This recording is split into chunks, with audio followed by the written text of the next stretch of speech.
Every day that you wake up, remember someone else did not.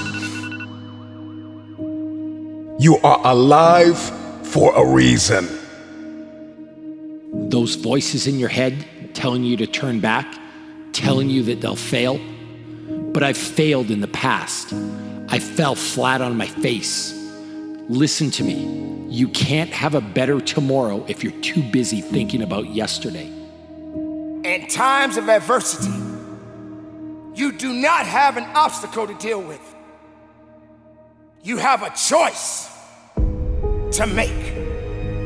It's no different because we've messed up, because you fell off the wagon, you've been on alcohol and drugs, and you gave up on life, or you dropped out, or you've been to jail 1 time, 2 times, 3 times, and you really want your dream to happen, and you putting in your work, and nothing's happening yet. I promise you, if you keep pushing, if you keep giving me all your effort, it will happen. Before with Mike Tyson. No matter how far you have sunk, no matter how hard you have fallen, you've got enough grit, you've got enough grace, you've got enough faith, you've got enough courage to stand up. It's time to rise.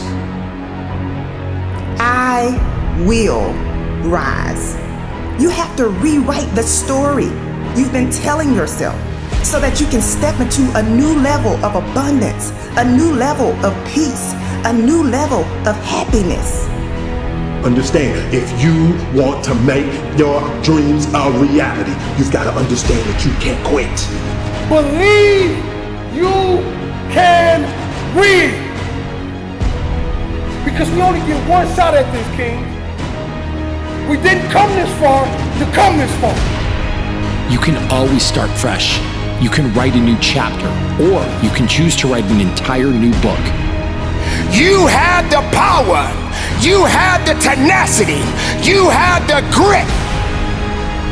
This is that time. This is that hour. This is that moment.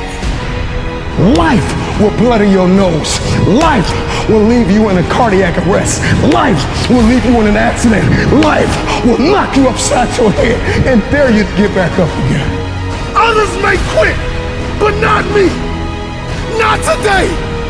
Not tomorrow. Not ever. Because I gave too much of this dream. It's up to you to keep calm and believe in your purpose. Go after that dream. Quit playing small. You were meant to do great things. It ain't about being beast mode. It's about life and death mode. Life is always giving you a test, trying to give you a way out, trying to give you an excuse not to show up. You gotta have the mentality to show up every fucking day of your life.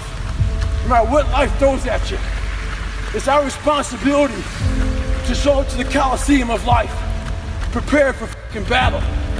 I don't care what you're going through, what life's throwing at you. It's your responsibility to find your new 100%. A part of being a beast is the hunts. It's the hunt that they're excited about. They like to see the gazelles run. Then boom, they take off. Because real lions like to hunt. They love the process just as much as they love the prize. And some of y'all just want to score. You don't like the process. You're not in love with the process. Everybody want to be a beast until it's time to do what beasts do. You are a beast. Let others talk about how good you are, how strong you are, how fast you are, how smart you are, how successful you are. That's when you know you're a shark, when others are talking about you. It's about putting it on the line. It's about pushing yourself and giving it 110% of everything you got. I know sometimes people say they're lying, but you can't be a lion if you don't understand the rules of the jungle. Keep your commitment never to go back to the life that you once lived. Keep your commitment to creating wealth for yourself, to taking care of your children, to be more responsible. Keep your commitment to live a life of contribution, to keep your commitment to be a conqueror and to act like it and to have authority and dominion over everything in your life. One of those reasons I got on one of my tapes, if life knocked you down, try and land on your back, because if you can look up, you can get up. Your reasons will help you to get back up again. You're going to face no and rejection every day, but if you're hungry enough, the world will make a place for you. You're afraid of fucking effort. We're all being tested. And that road to success is a bumpy ass road. Do you think you have the mindset now? Beast mode. I would rather you confront, fight, and fail than for you just to settle for the comfort of remaining the same. Change is tough, but change is possible for some of you. The world's not going to become easier all of a sudden. No, as you mature, you're going to have more responsibilities, more things that people expect out of you. But the truth is, you can do hard things. The truth is, as long as there's breath in your lungs, there's hope in your heart. Ask yourself, what's my dream? What's my dream? You think you're just here to work on a job, pay the bills, keep a roof over your head, a car note, and then die? Come on, give me a break. Raise the bar on yourself. Challenge yourself. Decide you're not going to be the same person. I want you to have the mindset that you're going to live an expanded vision of yourself.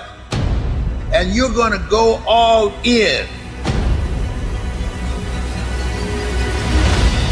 I don't know your name, but I know you have a dream. You may be listening to me in your closet, your bedroom, the gym, the car, the bus, the train, the plane. I don't know where you're going, but I know you are going somewhere. You've got a destination. Keep a no excuse mentality. Then the sky is not your limit. The sky is your starting point. I never get turned off. Every single day, I want my destiny. I want my dream. You got to have this vision of yourself beyond your circumstances. You've got to see yourself every day. I can do this. I can make this happen. I'm blessed and highly favored.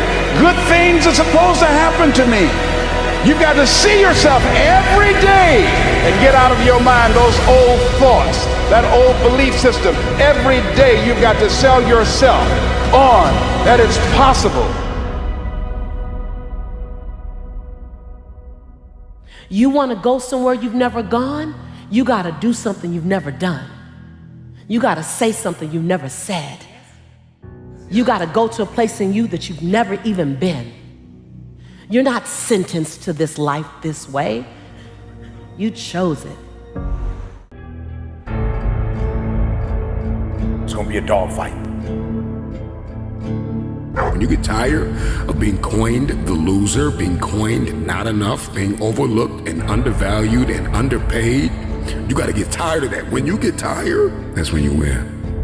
Every single person that wins big, every single person that you look at, every single person that you're inspired by, every single person that you aspire to be like, they are going to win or they are going to die trying. There's somebody who is tired. Like when you come to the end of yourself, you got to get tired. Something inside of you has to snap. You got to get tired of being broke. It's going to be a dogfight. You got that dog, and your inner dog has no quit. I love dealing with a dude who think because he come for money, he better than me. Let's go. Let's go. You got money, but do you got that dog? Yeah, you got money, you got privilege, but do you got that dog? Hey, do you got that stamina? So yeah, you might have something I don't have right now, but if I work hard, I can have what you have. You You gotta smell blood. Once you get that scent like a hound dog, you get that scent. You see what is possible. You see what you are capable of. In the face of adversity, in the face of challenges, in the face of everybody that says you are not enough, you're not tall enough, you're not big enough, you're not wide enough, you're not fast enough. It's in that very moment that the dreams gotta get bigger than the disappointment. It's gotta get bigger, the dream. Once that dream gets bigger and you get a scent for that dream, you start to smell that dream. There's nothing on planet Earth that can stop you. You become armed and dangerous. You are the most dangerous individual on planet Earth. How do you keep that dog mentality? Guess what? A true dog mentality, I have a dog at home. I can feed that all day long. He never gets full. It's not enough you made to the NFL. Be the MVP. It's not enough you ran a 5K. Win a 10K. It's not enough you became a doctor. Be a better doctor. It's not enough you lost 50 pounds. Go out there and do something with it. Guess what? It's 109 out here, but guess what? It's not enough. Stay hard. When we talk about a dog mentality, the dog scrambles, the dog barks, the dog runs after whatever it wants. When a dog is hungry, move out of his way, because it's coming for blood. And the reason why you don't have what you want is because you are not hungry enough.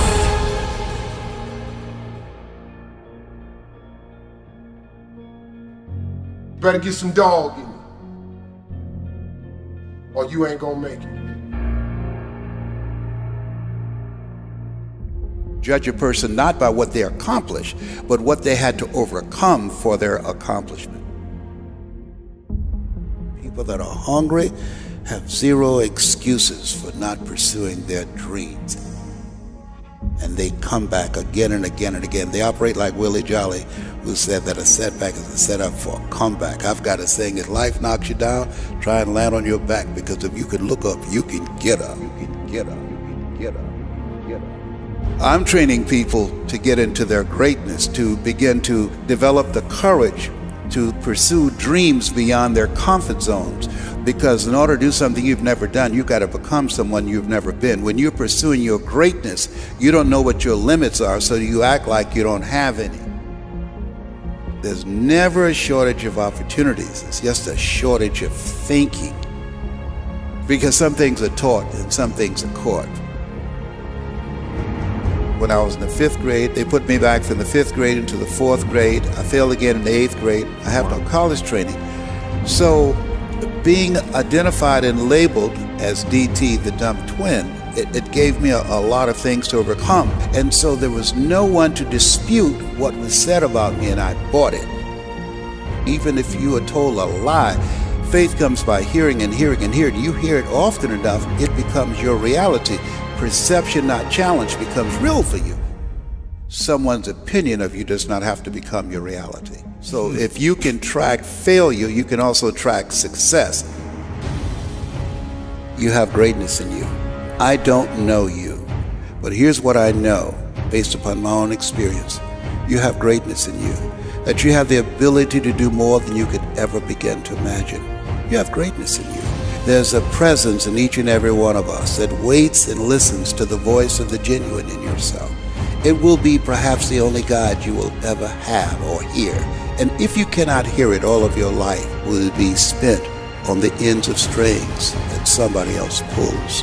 When you recognize your greatness, no one will ever pull your strings. You are different. You were created on purpose with a purpose to manifest that purpose through you. But you will never exercise authority and dominion over your life until you exercise authority and dominion over what you are not. Most people go through life living the lie that has been told about them. There's something in you that's greater than your circumstances. There's something in you that's greater than the adversities that you're facing. In life, you're either in a problem, just left one, or headed toward one. You have greatness in you.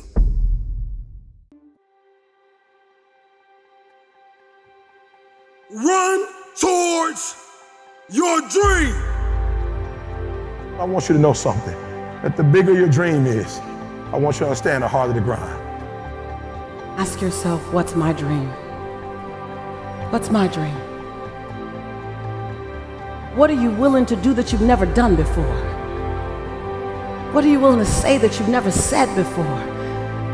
You got a dream to buy a house. You got a dream for better relationships. You got a dream to win a fight. You got a dream to get your family out of the hood. You got a dream to lose weight. I mean, whatever that dream is, whatever you have, that goal, that improbable feat. They should take sacrifice, blood, sweat, tears, absolute, total focus of pushing yourself. And if dreams and goals are coming easy, I submit to you, it's time for you to ratchet up what you're going after because you can achieve more. Start with nothing, high school dropout. Start with nothing, homeless. 12 years to get a 4-year degree from the university. Start with nothing if you are willing to grind. If you came from a place where you had nothing, that's everything that you need. I kept running toward my dream. Unreasonable results in your life, like living your dream and taking charge of your destiny, you've got to be an unreasonable person. The dream's got to get bigger than the disappointment, than the fear, than the anxiety, than the overwhelm. It's got to get bigger, the dream. Once that dream gets bigger and you get a scent for that dream, you start to smell that dream. There's nothing on planet Earth that can stop you. You become armed and dangerous. You are the most dangerous individual on planet Earth. What do you do when you're not the only one that wants to make $1 million in your company? You're not the only one that wants to be the president. You're not the only one that wants to be the CEO. What if you're not the only one that wants what you want? What if there are thousands of other people who want what you want? You have to outwork them. You gotta outgrind them. You gotta get up earlier. You gotta stay up later. You gotta execute, and you gotta go from 70. Don't let nobody steal your dream. I used to ask myself, can I do this? And something said within me, you're the one. You're the one. What you hate, what you can't stand, what you want to walk out of, what you want to give up on, there is somebody out there that would die to be in your position. And so here's what I need you to ask yourself. Is this problem an issue or is it an opportunity? Some of you, all you've been waiting for your whole life was an opportunity. What if losing your job was the opportunity? What if the divorce is an opportunity? What if the bankruptcy is an opportunity? What if the one you loved was an opportunity for you to reconnect with somebody and forgive them? I need you to see the bigger picture. I need you to have a little gratitude. You need to learn how to smile. You need to work out. I know you hate the gym. I know you hate to lift weights. I know you hate cardio. I know you don't like drinking water. I know you don't like taking care of your temple. You think it's the hardest thing to do in the world to commit. But there is somebody who's in the grave today, and if they had another opportunity to live, they would enthusiastically, with great confidence and courage and consistency, do what you hate just to live a little longer. Find the positive, see the bigger picture. Guard your gratitude. The trial, the tribulation, the adversity, the giant is not your assassin. The giant is your opportunity. Are you going to complain in the face of conflict, or are you going to seize the opportunity? I don't care what it is that you're trying to achieve, what you're trying to accomplish, what you're trying to give, how you're trying to evolve, what you are looking to become. Everything rises and falls on your perspective.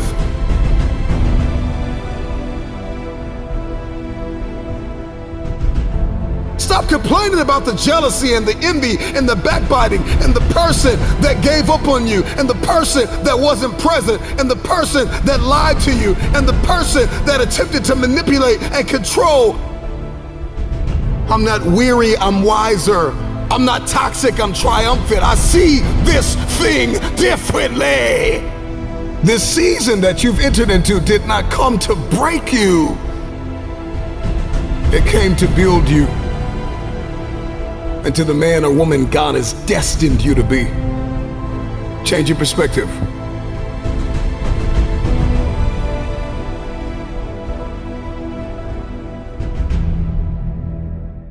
Everybody wants to be a beast until it's time to do what beasts do. I never looked at things as problems. I look at them as opportunities. Who teaches you to be a man? Greatness is not something that you meet once. It's something that you meet thousands of times in your life, and you don't reach it if you're not constantly in constant pursuit of greatness. The most powerful thing that we can be is ourselves. Dreams without goals are just dreams, and ultimately they fuel disappointment. Those times when you don't feel like working, but you do it anyway. That's the dream. It's not the destination, it's the journey. Without commitment, you'll never start. But more importantly, without consistency, you'll never finish. You can't just say you want it.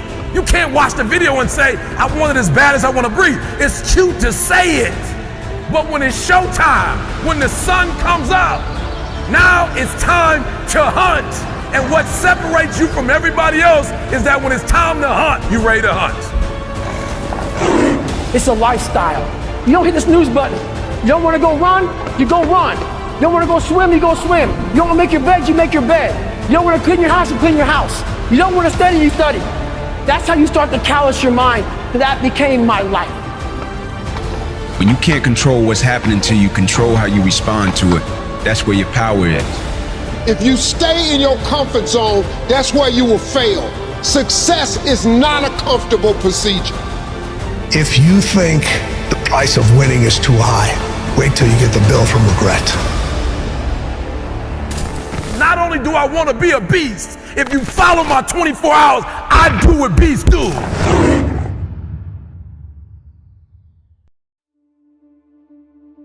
Every day that you wake up, remember someone else did not. You are alive for a reason. Why on earth are you here? This is your day. You've got a window. You've got another 24 hours because you may not make it to tomorrow. And I'm just wondering what you're going to do with the day.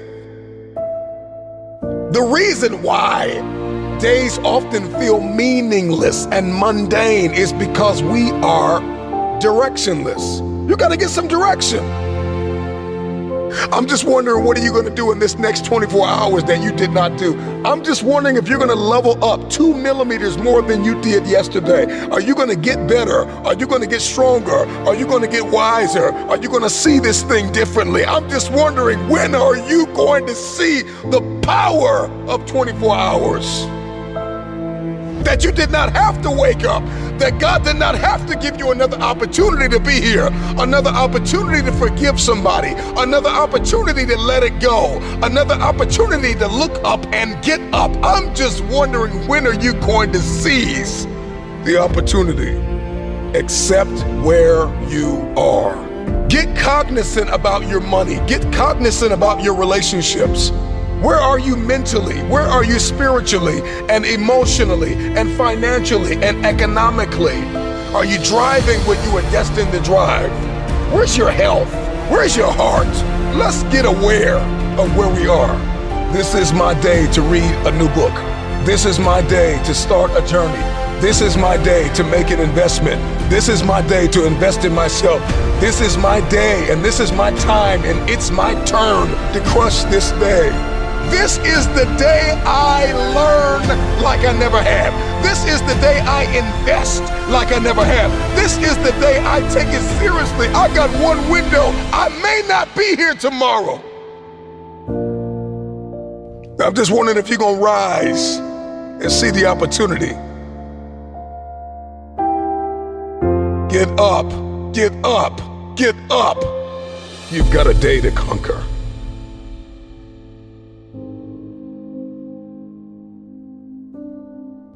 If the day's going to be good, I got to heal from the mistakes that were made yesterday. I've got to believe that I don't have to make the same mistakes. It's time to heal. Today I heal. Today I heal from every mistake that is made. Today I heal from everything that I said that I could have said better, and everything that was said to me that I wish was never said. I heal today from the people that pushed me verbally but did not support me physically, that were never present. Today I heal, I heal, I heal. I heal from what I did not have. I heal from what I did have that I did not want. Today I heal. After we heal, we have to acknowledge what went wrong. What could I have done differently? What boundaries did I allow to be breached? Relationally, financially, with my investments, with my mindset. Where did I put my energy and I didn't get anything back in return? It's like investing in a vending machine with a sign on it that says out of order. And I'm convinced that many of us invest in people and places that are just simply out of order. And this is why we're drained. And this is why we're tired. And this is why we're weary and well-doing. And this is why the day is mundane and it's the same old, same old. Something's got to change with you. I'm just wondering if you're going to repeat the cycle. If the redundancy of mediocrity is going to continue. We've got purpose and we've got fulfillment and we've got destiny breathing down our necks. Let's accept the truth. This is the only way the day matters, is if we get aware of what's happening and what's going on. What has my attention? Do I have the attention span of a toddler or a champion? Why is the truth so important? You have to have the truth to have a starting point. And your true self is found in that very uncomfortable zone. We all look for toughness. We all want it. But we look for it in a comfortable environment. You will not find toughness in a comfortable environment. Those of you who are listening to this, you will not find it. The only way you find it is to drown yourself in a position where you're just out of sorts, where you can't swim and you're drowning. Where you're drowning. When you say, you know what, man? That. Once you come face to face with who you are, you have a starting point. It's in our head saying, you know what, man? Dude, you're not doing shit. You're wasting a bunch of percentage here. In this other 80% is suffering, pain, failure, self-doubt, darkness, and then a whole bunch of light. But to get to this light, you gotta go through all of this shit. You're not succeeding, you're not achieving. It's because you're afraid to go in that dark place to find yourself. You're setting goals you know you can reach. And when you do that, that fear, that insecurity, that doubt, that's where you grow. You must always set goals that you think you cannot achieve. And in there you get better.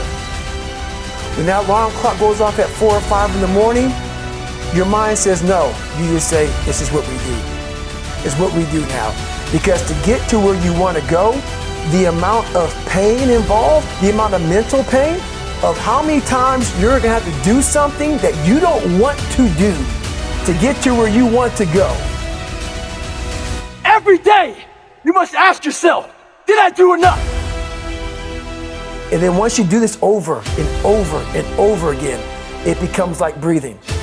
I don't want to live this lifestyle, but to get to the other side of this, I have to. So if you really want it, you realize what trying is and what trying is not.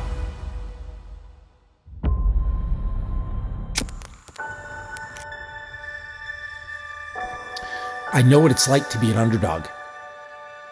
I know what it's like to be laughed at. I know what it's like to have a dream and have no one believe in you.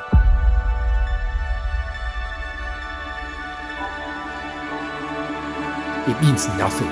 It's all in your head. You see, these people, the ones who laughed at you or told you that you can't, they aren't you. They don't have to wake up every day and feel how you feel. They don't have to hate the reflection they see in the mirror looking back at them. They don't have to go to bed at night feeling empty because there's something they desperately want. That's you, and that's on you. So do something about it. You weren't born to live a second-rate existence. You weren't born to let your dreams, your hopes, and your aspirations pass you by. You were born to fly. You have to go into 2023 with the mindset that you're going to win. That no one and nothing, not even your fears, can stop you from becoming the person you desire to become. Y'all want to work on your goals and your dreams, but you've been working all year round. So now, even though your internal dialogue is screaming for you to grind for something more, you just want to rest. It's time to step into the shoes you were meant to wear. It comes to us as the people. We may not all think the same, but we all have the ability to come together in love. No more will we submit. No more will we say we're done. You're not done yet. Your life is still here. You won't accomplish your goals by living in that glass cage you built around you that limits you from realizing your potential. So take the hammer, smash the glass, jump off the cliff and build your wings on the way down. You'll learn to fly before you fall. The time is now, and you must follow through. I must take action. I must come up with a plan. I must execute that plan. I must give everything that I have, and I cannot, will not stop until I achieve my goal. So get up. It's time to fight. Will it be easy? No, but nothing worth having ever came easily.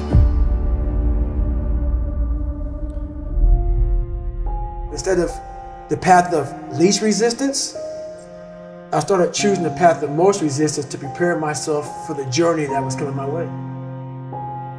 And you realize through hard work, you can outwork anybody. No matter how badass they are. It starts with yourself, man. You gotta start diving into those things that you are afraid of. You don't gain confidence by going to the spot that makes you feel good. It's gonna be a false reality. And the second life gives you that challenge, all you wanna do is go back to what gave you confidence. Is that happy spot? No. What gave me confidence was spending years at a kitchen table trying to learn how to read and write on my own. Realizing I can't learn the way you learn. I can't, but I can learn. What gives you confidence, not being afraid, is overcoming the fear. That's what gives me confidence, is facing these things, overcoming them. And maybe not overcoming them every day, but facing them. And facing them and facing them. Pretty soon like this, you know what, man, this is where it's at. It's not in that comfort zone. It's in the discomfort zone is where my confidence is getting built. That's where it's getting built. Happiness, peace, enlightenment, it's all up here, man. It's all up here. It's all up here. You just gotta be willing to go and face it. And that's the hard part. The physical standard is not what they need to meet. It's a mental standard you must meet in life. That's how I live my life. I now know that there is no cap on the human mind. There's no cap. We cap it ourselves.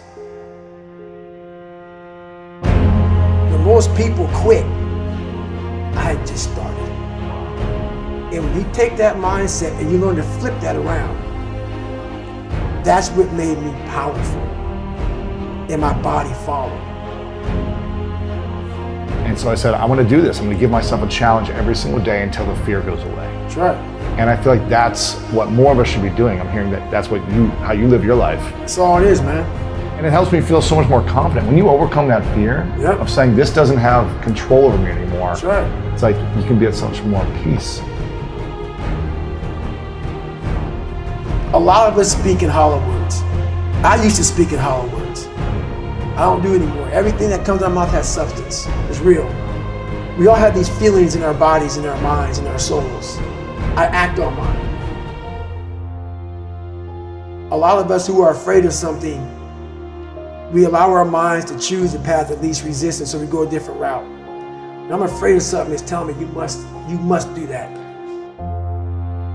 Life is one big mind game, and you're playing it with yourself. You cannot lose perspective of where you've come in life.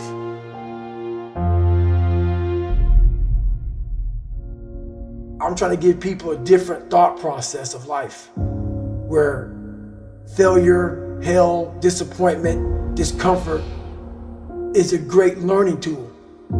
And many people don't understand that, but it's these few moments in life that you have. Like for me, I always talk about it. Rocky 1, round 14. That 1 2-minute and 13-second clip of Rocky getting up when Apollo knocked him down. That one clip, when I was going through a very bad time in my life, I saw what I wanted to be. And it wasn't a guy that won. It wasn't a guy that won everything he did. It was a guy that kept getting up after being knocked down. So I realized if that 2 minutes and 13 seconds changed my life, that's all it was. I saw something that I needed to be in the world I was living in. Maybe my story will give someone the 2 minutes and 13 seconds they need to change their life. Everybody's got a story. We don't share it on social media. We share our nice life on social media. We all have a dungeon. I'm just willing to talk about mine. Mental toughness isn't something that you sample. It's something that you live in every day. Whenever hardness comes, and you don't know what it is, it may be different for you than it is for me, but you go back to your insecurities. And then when you go back to your insecurities, you then look for comfort within those insecurities. And we all look for that cookie that your mom used to give you when you were sad, when you were sick. We look for our wife or our husband. We look for comfort.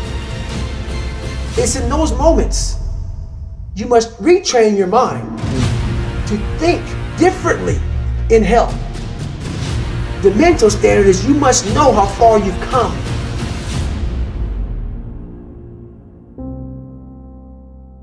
I walk in a room now and I know the hours and years and decades I put into David Goggins. That's something, it's not on the wall. It's not a trophy on the wall. It's not a medal around your neck. I don't care how you perceive David Goggins, because through my journey, I figured out the one piece I was missing. I thought it was cars. I thought it was women. I thought it was money. I thought it was everything. The one piece I was missing was me having the courage to face myself. Where I got my work ethic from was the hours I had to spend learning this. When you sit down and you're not smart, and you have a disability, and you still want to be at the top of your class, I didn't want to just get by.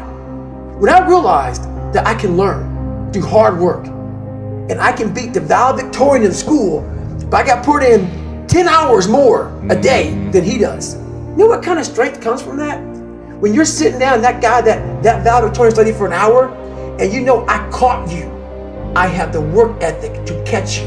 That's where David Goggins got really invented. Was at a kitchen table with 20 spiral notebooks that were empty, and then they were full.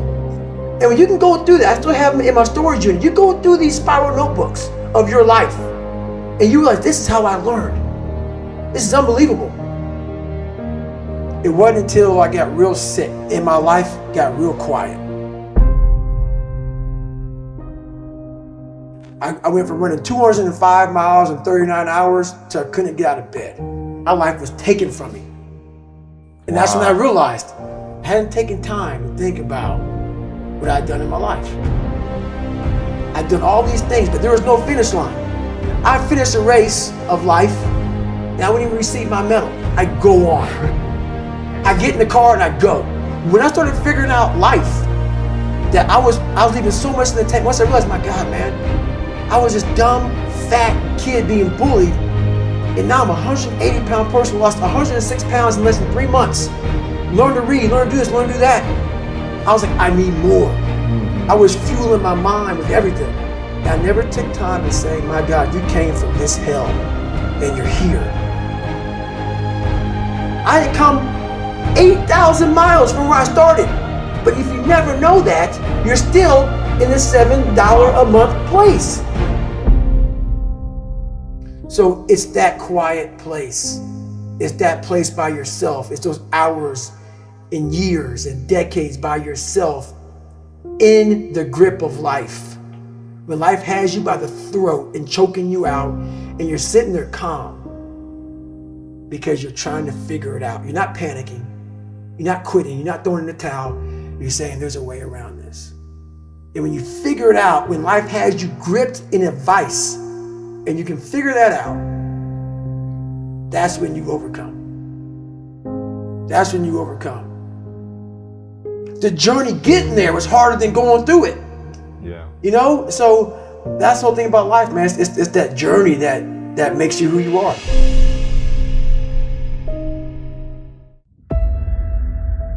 Today we gotta ghost everyone.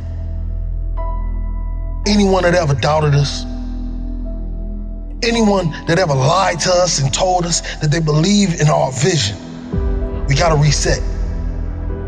We live in a culture of busyness, distraction, and noise.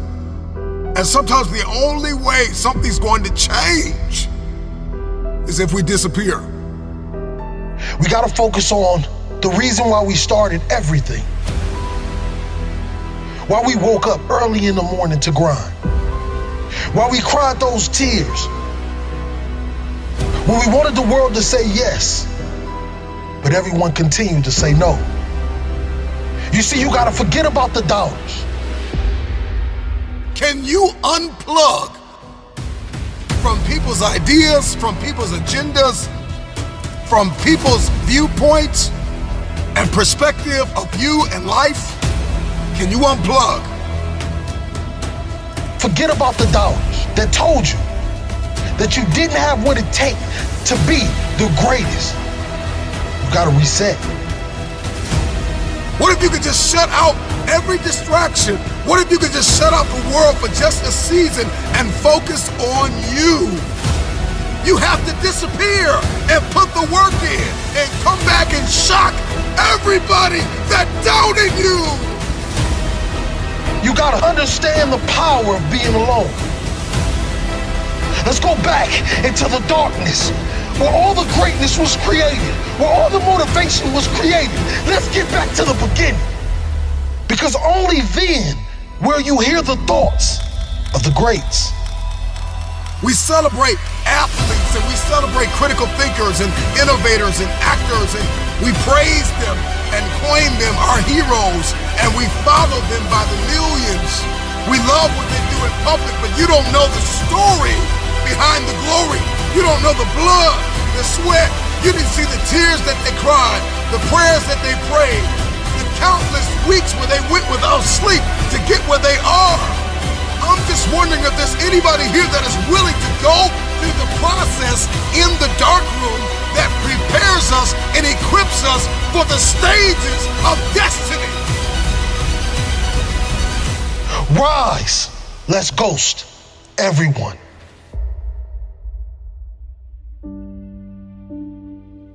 You gotta get back to that child that wanted to dream, that wanted to chase everything the world told him that he couldn't have. Yes, we gotta reset. We're surrounded by the noise. We're surrounded by the social media, the Instagram, all of these things that give us no fulfillment. And the reason why you feel this way is because you've been surrounded by negativity. You've been surrounded by individuals that call themselves your friend. But in all reality, they're just another energy drainer. They're just another person that wants to tell you that you cannot accomplish your dreams because they failed at every obstacle they ever tried to defeat. Let's go back into that hole. Let's go back into the darkness. Some of the most monumental and transformational portraits and pictures that we've ever seen were developed in the dark room.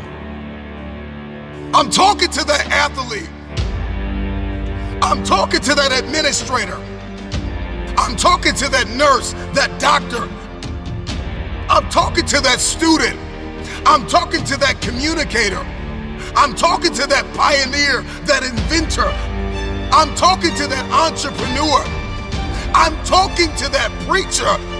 I'm talking to that person who refuses to stay where they are. I'm talking to that person that doesn't have a problem laying in obscurity because you know that when you come out of the dark room, all eyes on you.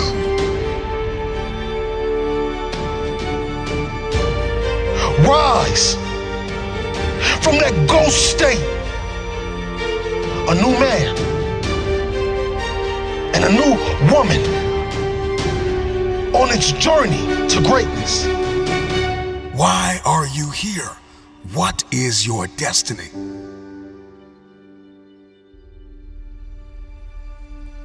I got a question. What will you do when no one is watching? What will you do when no one is listening?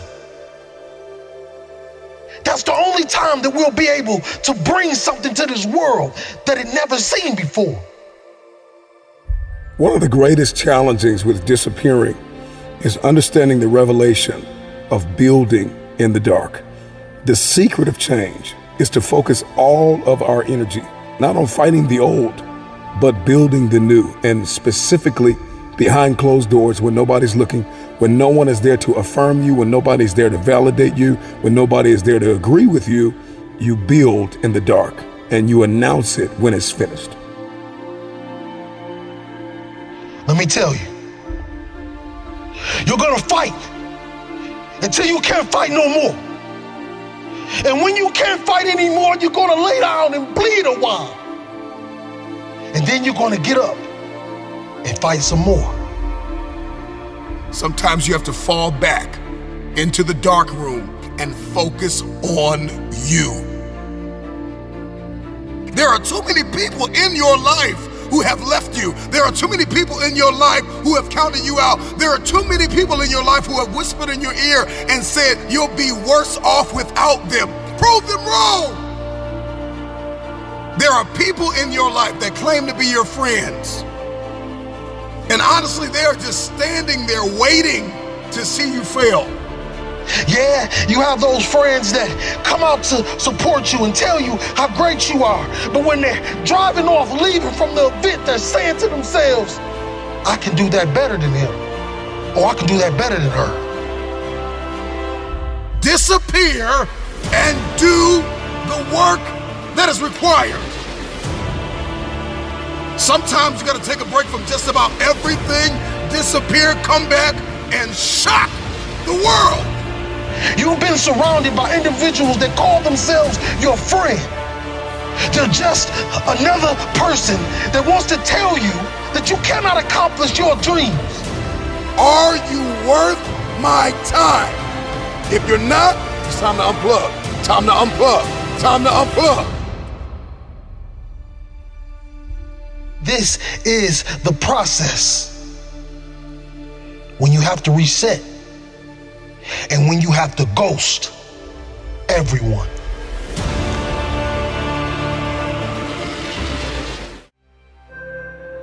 In order to achieve greatness, you must first believe you can. What's the biggest challenge that most of these individuals have? What's the common challenge? Believe. They don't believe, man. You know, it's all mental, and people don't get it. You know, everybody wants to say, okay, well, here go 10 steps to, okay, Lewis said do 8, ET said do 9. You know, this person says this is 12 steps, and everybody's trying to get the steps without the mentality. You got this. I believe in you. When somebody says, no matter what happens, whether it succeeds or fails, I'm going to be by your side. That's when I have the confidence to do difficult things. Wow. So it's the people in my life. You should recognize the potential in yourself and love yourself enough to make the changes that produce the best possible version of yourself. Or how do you overcome self-doubt? How do you overcome self-doubt? Help someone else overcome self-doubt. I love that. I love that. You overcome self-doubt by helping. And it's not a selfish thing. I'm only helping you so I can. You have to genuinely love and commit to the person. So it's not the car, the house, or whatever. It is that internal goal, that internal why. And so for me, I just think that's it. It's something within it. You gotta pull it out. And so it's easy when you have a why, a purpose. I'm doing it for this, I'm doing it for that. It's easy to get up and get going. But if it's just for a car, what happens, Louis, when you get the car? Because you can buy it. What happens when you get the house and you can buy the house? The only reason you're not the best right now is because you don't believe you're the best now. You can learn all the techniques in the world. If you don't believe in yourself, it won't happen for you. You have got to stand up to that voice. You've got to sell yourself every day on your abilities, on what you're doing, on the goal that you want to reach. You've got to sell yourself every day, every day, every day. According to your level of belief, it will manifest itself in what you're doing. Whatever we have right now, whatever we're demonstrating in our lives, is a result of what we believe subconsciously that we deserve. And part of increasing that belief level is that you have got to convince yourself every day.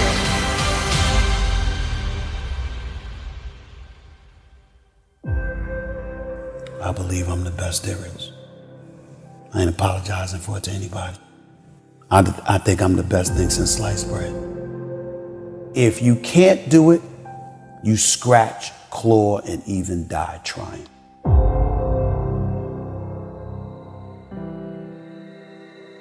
Somewhere I believe that I am not enough, not good enough, smart enough, talented enough, worthy enough, whatever it might be. And that was definitely my biggest insecurity, was I'm not enough in so many ways. And so I needed people to give me the approval. I needed people to accept me because I didn't accept me. I accept myself fully now. It doesn't mean I'm still not hungry. It doesn't mean I'm still not a work in progress. It doesn't mean I'm still not driven to create results in my life and make an impact and do all these beautiful things. But I finally come to myself after literally 10 years of different healing modalities and processes and making big mistakes and learning and growing. I finally feel at peace with accepting myself. From that space, I feel like I can do anything, no matter if people talk crap about me. It doesn't mean I have to like it, but I can still do it and not be afraid of that. And that's really at the core of the greatness mindset, is identifying which fear holds you back. Because I believe self-doubt is the killer of dreams.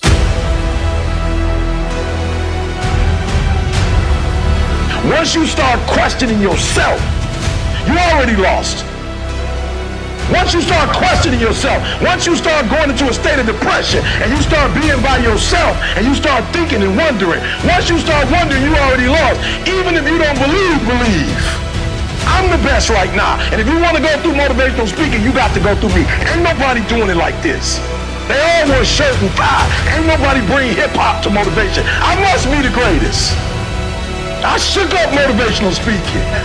I changed the whole genre. I must be the greatest, not because I'm cocky, but I gotta tell myself I'm the best if I'm gonna be the best. I gotta believe in me before anybody else believe in me.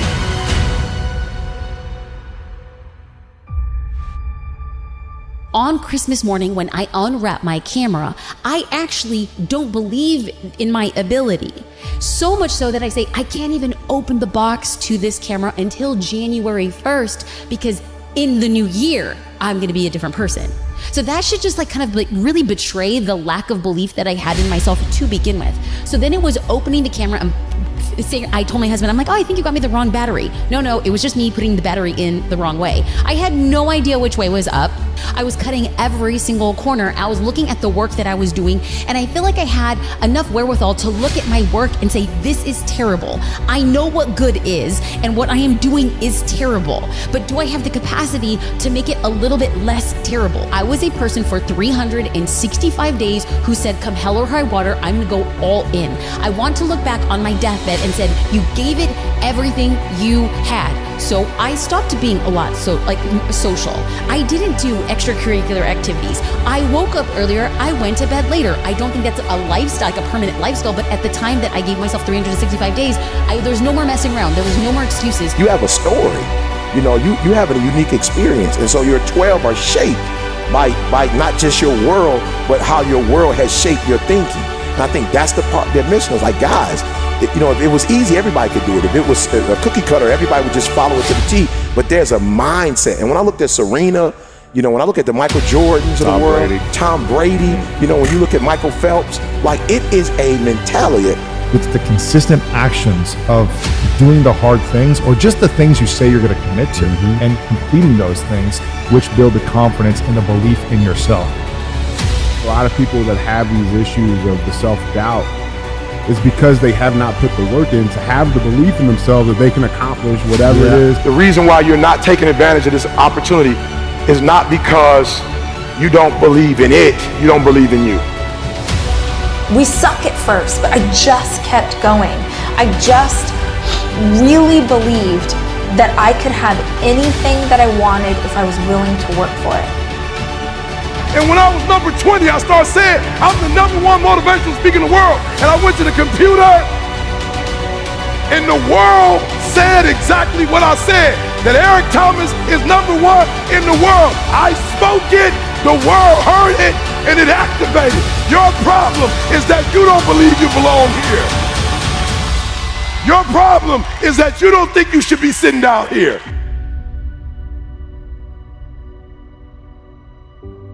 Listen to me very closely. If I had one message to leave you with that's a game changer, is you need to start to believe. And I, for one, I can tell you, in my own experience, my own self-confidence, 100% comes from the relationships that I have. It's not some deep internal fortitude. In order to achieve greatness, you must first believe you can.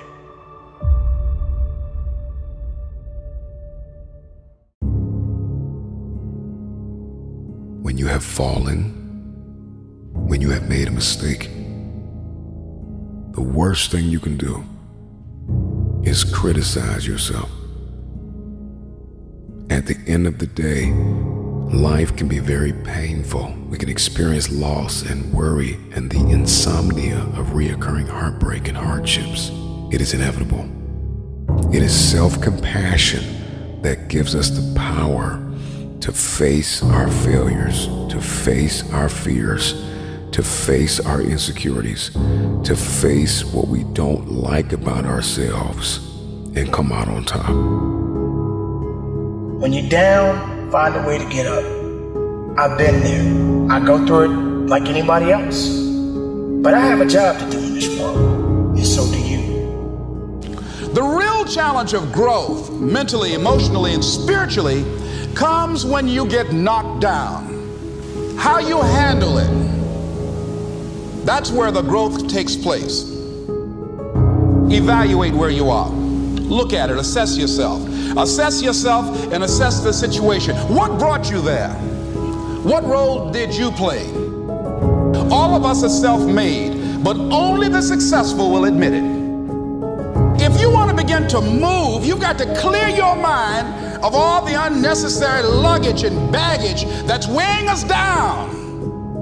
I'm telling you from personal experience, I know what my life was like when I put in 55. I know what it was like when I didn't try. I know what my life was like when I didn't care. I know what my life was like when I didn't have any dreams or any goals, like I didn't want anything. I know what my life was like. Now I'm putting in 120, baby. You put in 120. Not only does it affect your life, It affects your family's life. It affects your friend's life. It affects your community's life. Are you hearing what I'm telling you? I'm challenging you. I'm challenging you to get from where you are. I'm challenging you to stop settling. I'm challenging you. I'm challenging you. I'm challenging you to stop accepting the life that was given to you. I'm challenging you to give 120%. Are you hearing me? Trying is not good enough. Trying is not gonna get you there. We need potential. We need application. We need dedication. We need motivation. We need discipline. We need to understand that work must be applied. And even when you don't want to do it, find a way to do it anyway. I'm coming back, and I'll be stronger and better because of it. You have got to make a declaration that this is what you stand for. If you are going to win the fight for your future, then you are going to have to master self-compassion. Face the conflict, embrace rather than avoid challenges. And you don't give up on yourself. Do not give up on yourself. When you find yourself criticizing yourself negatively, comparing yourself to others, try to find inspiration in their successes and strengths instead of feeling threatened. You're standing up for your dreams. You're standing up for peace of mind. You're standing up for health. You want it, and you're going to go all out to have it. Everybody gets knocked down. No matter how tough you think you are, you're gonna fall. And when you fall, sometimes you fall real hard. But that ground is a hard surface. And I'm gonna tell you something, it ain't gonna move because you're laying on it. So you need to rise up, and you need to rise above it, and you need to start moving. Sometimes you have to back up and go within and pray and meditate and recharge your batteries. Go away, clear your head, and then come back and look at it from a different vantage point. Don't operate while you're under the spell or the effect of what's going on. Stop half doing stuff. Stop putting forth 50% effort, 60%. Look, stop. Do it right or just don't do it at all. Are you hearing me? Do it right. There's a lot of people walking around today, they have unchecked rage, unchecked aggression, unchecked anxiety, fear, insecurity. You're going to have to care enough about yourself to face it and find a resolve. You got to find out what's the next things you need to be doing. How are you gonna push it to that level and go beyond it? How are you gonna maximize your time? How much energy are you gonna put into this craft? Everything you have, everything you are, everything you're doing, like it's 78. And what I need you to do is I need you to look at yourself in the mirror and say, come on, quit, stop playing. I deserve to see what my life would look like if I gave 120%. Stay dedicated. You got to keep on pushing forward. You got to keep on fighting the good fight. You got to put aside the excuses, because excuses won't lift you up. Excuses won't give you the power that you truly need. You've got to be willing to go against the tide. You've got to be willing to harness your will and say, in spite of this, I'm in control here. I'm not going to let this get me down. I'm not going to let this destroy me.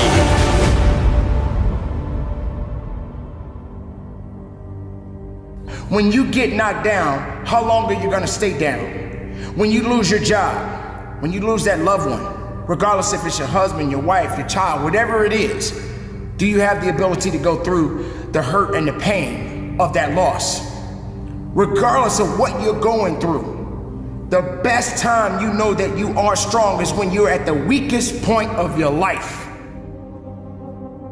I want you to see yourself in your mind's eye and say to yourself, I love myself unconditionally,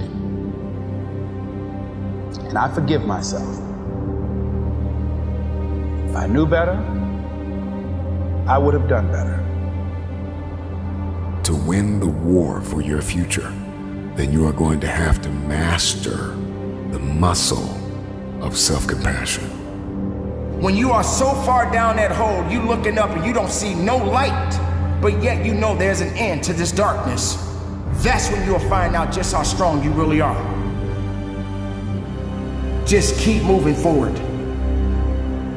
If you think that you're going through something so bad right now, wait until tomorrow if tomorrow comes for you. Look at the person next to you. Look at people all over the world if you ever come in contact with certain individuals and ask yourself, are they going through a lot more than what I'm going through? Because honestly, there are always going to be people that are going through a lot more than you're going through right now. Remember the past, but do not live in the past. Every mistake you have made up until this very moment, forgive yourself. With forgiveness comes freedom. You're going to have people to do things to you. Things are going to happen to you. And the most important thing to do is to harness your will and let it go and move so you can grow, so you can get on with your life. It doesn't matter about what happens to you. What matters is, what are you going to do about it? This is a process, and you have to hurt just a little bit so you can understand what it means to be strong. So don't give up on your hopes. Don't give up on your dreams. Don't give up on yourself. One of the most important lessons in life that you should know is to remember to have an attitude of gratitude, of humility. Understand where the gift comes from. It's not mine, it's been given to me. Use what I have, use what you have to help others. You know, on your last day, you can't take it with you, but you can leave it here. I don't care what you're going through, what life's throwing at you. It's your responsibility to find your new 100%. You write the story of your life. No one can write your financial story. No one can write your spiritual story. No one can write your emotional story but you. Your life has value, your words carry weight, and when you allow your actions to follow your words, you change things around you. This is who you are. This is the very fiber of the person that I'm talking to in this room. You know, take advantage of the opportunity that you have at this age and the people that you know to build your life resume. It's what I talk about all the time. You know, it's like you have the work resume. So what? That means nothing if you're not building up your life resume. Believe in everything that you are and understand that within you there's something greater than any obstacle you'll ever face. Have faith in your abilities. Work hard, never give up, and there's nothing you can't accomplish. A person's character is not judged when they ride the wave of success, when everyone chants their name and you want to be their friend. No, your character is put to the test when your back is against the wall. We didn't come this far to come this far. We came here to be champions.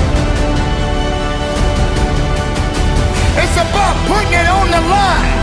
It's about pushing yourself and giving it 110% of everything you got. You simply have to give it everything you have to get it. You need to shut down all negativity. You will follow me and you will bite your word. You don't want this enough. My life on the line. You hear me? Get your life on the line today. Everything on the line.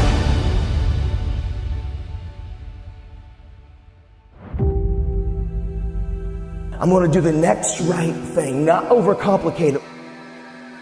What I feed will grow, and what I starve will die.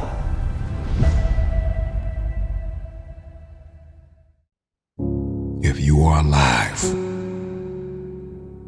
you have another opportunity to begin again.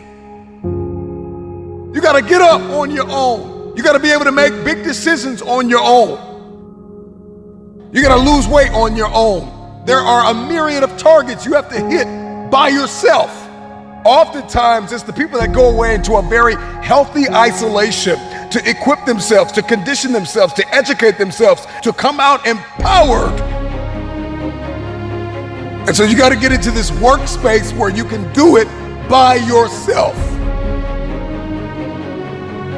And I know you're fractured, and I know you're bleeding in places nobody can see. But if you shut it down, you can heal.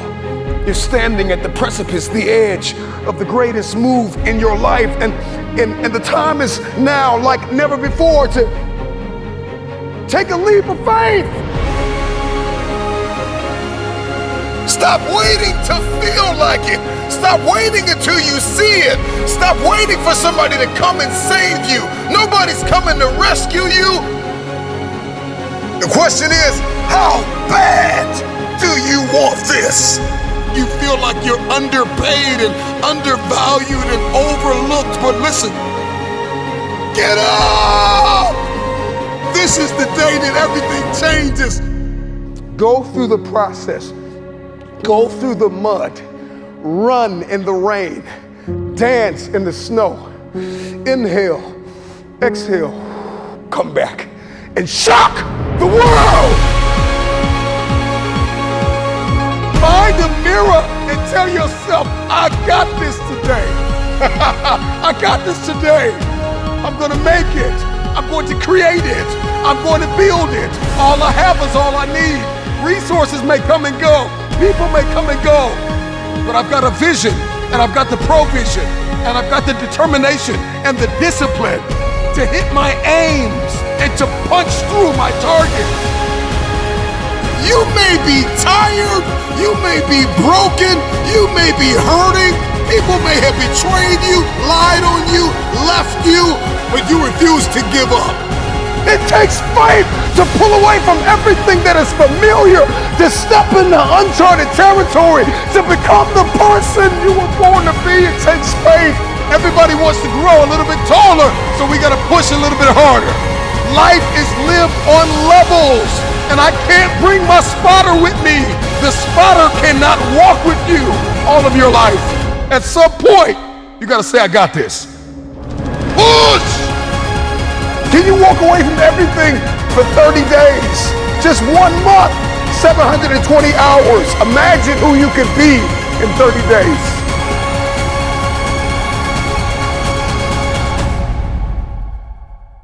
You got one life to live. Rain, sleet, or snow. The time is now. Yeah, nothing changes and nothing changes, man. You know, we'll sit around forever wondering, well, what if I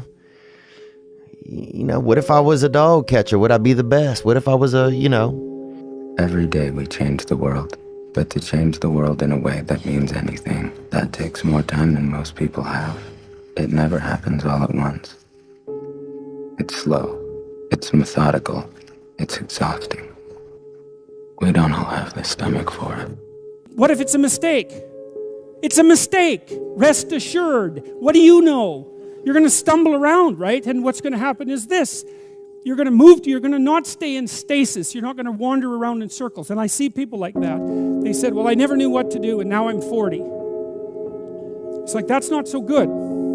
That's not so good. And you might say, well, and there is a literature, too, that suggests that people are a lot more unhappy when they look back on their lives about the things they didn't do than they are about the mistakes they made while they were doing things. That's how they get you to give up. They say it's not that simple, Vinny. So what's the truth? That it is. I want people to understand that they're not alone, that there are other people feeling exactly the way they're feeling, that their behavior is not insane, that they have a disease, and it's not their fault. There's a very famous kind of line that people don't change. I happen to know that people do change, and I see that every day. I see people getting better. I see the lights in their eyes come on. There's a million excuses I could make to rationalize not getting up early, doing the ice bath, and going for a run. There comes a time when all these potential excuses turn into fuel that motivates you to keep going. You gotta get out there. You gotta give it everything you got, whether it's your time, your talent, your prayers, or your treasures. Because remember this, you will never see a U-Haul behind a hearse. If you want to know something about yourself, sit on your bed one night and say, what's one thing I'm doing wrong, that I know I'm doing wrong, that I could fix, that I would fix? You meditate on that, you'll get an answer. And it won't be one you want, but it'll be the necessary one. It's a whole issue. People have a feeling that they can change, but they have no effort. They don't want to get into the game because they feel it's just too much time and it doesn't work. And I tried it and it didn't work. And then they give up and then life just goes on. It's seamless. You don't see it. It's just the way you've been living. My older brother, who was 12, got into an electrical accident and he died in my arms. And really come to terms with that I was the one who got to live. That this life that we live, it's a privilege.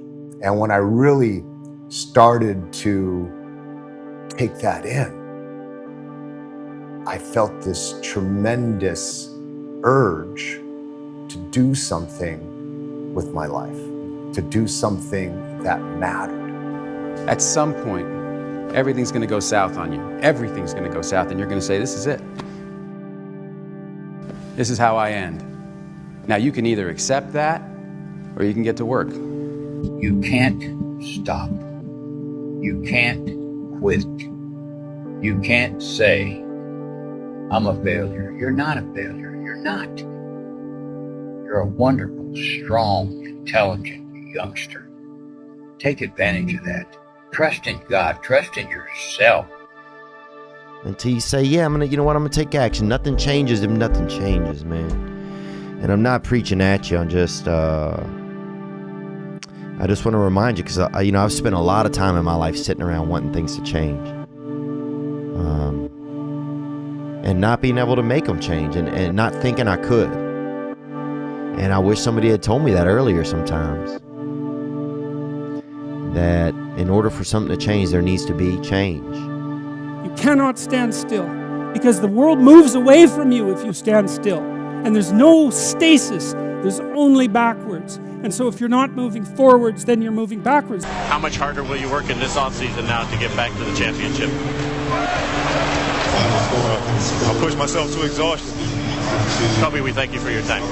I feel like we sort of focus on right ways and wrong ways too much. And I think it's, in a sense, sort of scary to just be born and live life. And I understand the idea of kind of grasping onto a particular thought of wanting to kind of feel like you somehow have a handle on the unknown. But you know what? The unknown is the unknown. Every time you have changed, you feel pain. You stepped out of one relationship to another and you feel pain. You leave one neighborhood to another and you feel pain. You go from one job to another and you feel the fire of transition. See change as growth. See change as transformation. See change as evolution.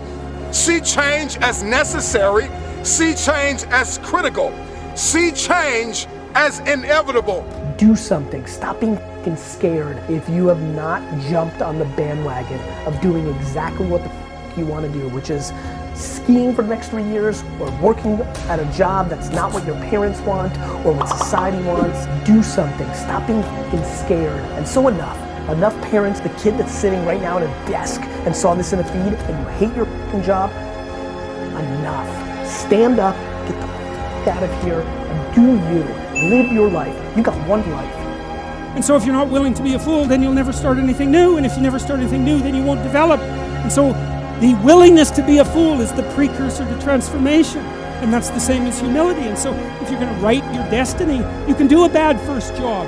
You're going to get smarter as you move forward. When you can learn to do things when you don't want to, when you don't feel like it, when you're tired, when you can learn to push yourself to do them, that's when the world opens up to you. That's when success knocks at your door. There will never come a time when you can just happily coast through life. It's hard to stay governed by anxiety. It's hard to be inconsistent. It's hard not to have daily disciplines. It's hard not to believe in yourself. It's hard to be broke. It's hard to be poor. It's hard. It's all hard. So choose your heart. What I am telling you to do is chase after that version of yourself that you know you could be. What happens when I decide for myself that I'm going to do something different? You've got the gift of life. You have the privilege of being here. Quit playing small. You were meant to do great things. Nothing changes if nothing changes, man.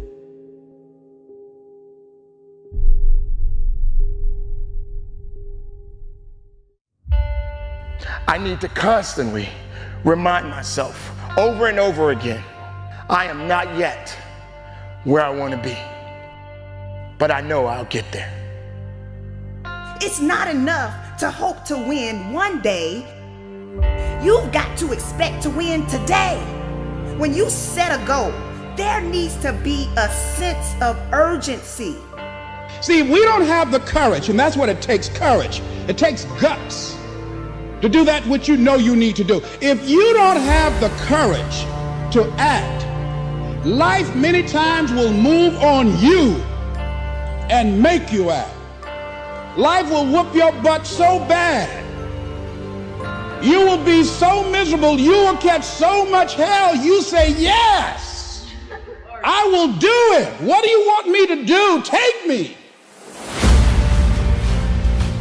That dream is not gonna wait and say, take a breather. It's gonna say, come catch me. Catch me if you can. If only I'd taken the chance. They didn't start a business. They didn't ask that crush out for a date. They didn't travel. They had an opportunity at one point in their life to do something beyond play it safe. They chose not to do that, and now they regret it. Many of us don't do the things that we want to do and don't act because of lack of self-confidence. We don't believe enough in ourselves. Believe in everything that you are and understand that within you there's something greater than any obstacle you'll ever face. Have faith in your abilities, work hard, never give up, and there's nothing you can't accomplish. It's all on you. If you fail, it's because you stopped running. If you fail, it's because you stopped grinding. You stopped caring. You stopped working. You stopped working for that dream that dangled in your face. The gift that God left you. Don't be the person that forget to open your gift. Because that dream has everything you need in it. That dream is the road that will lead to your paradise. Regret hurts. There's no question about that. But here's the thing. Regret also instructs, and you can't have one without the other. So if you avoid the pain, you don't get any of the learning. So what you have to do is be able to process that pain. And I think there's a way for us to do that, to take our regrets, use them as signals. You, my friends, are going to get there. You are going to get that promotion. You are going to complete that marathon, and you are going to run for your life. Not only can you create your life, you can recreate it. Because in order to begin to reinvent your life, you've got to make a conscious, deliberate, determined effort. That you really have got to put all of yourself into it. There's nothing going to stop me. If you didn't make me, you can't break me. If you didn't make the sun come up, you can't stop me. If you didn't make the moon shine at night, you can't stop me. My purpose, my will, my dedication, my motivation is all about doing the business, because guess what, ladies and gentlemen? That's what I'm about. I'm about that business. I'm about that life. What are you about? Discipline sounds hard, but it's only hard when you don't want the reward bad enough. When you want something bad enough, you will wake up early. When you want something bad enough, you will pass on hanging out with your friends. When you want something bad enough, you will not back down. You don't have to prove anything to anyone but yourself. You'll begin to discover some things about you that you don't know you've got. Stop waiting for your dreams. Run towards your dream. Because the moment you stop running, the moment you stop fighting, is the day you will lose it.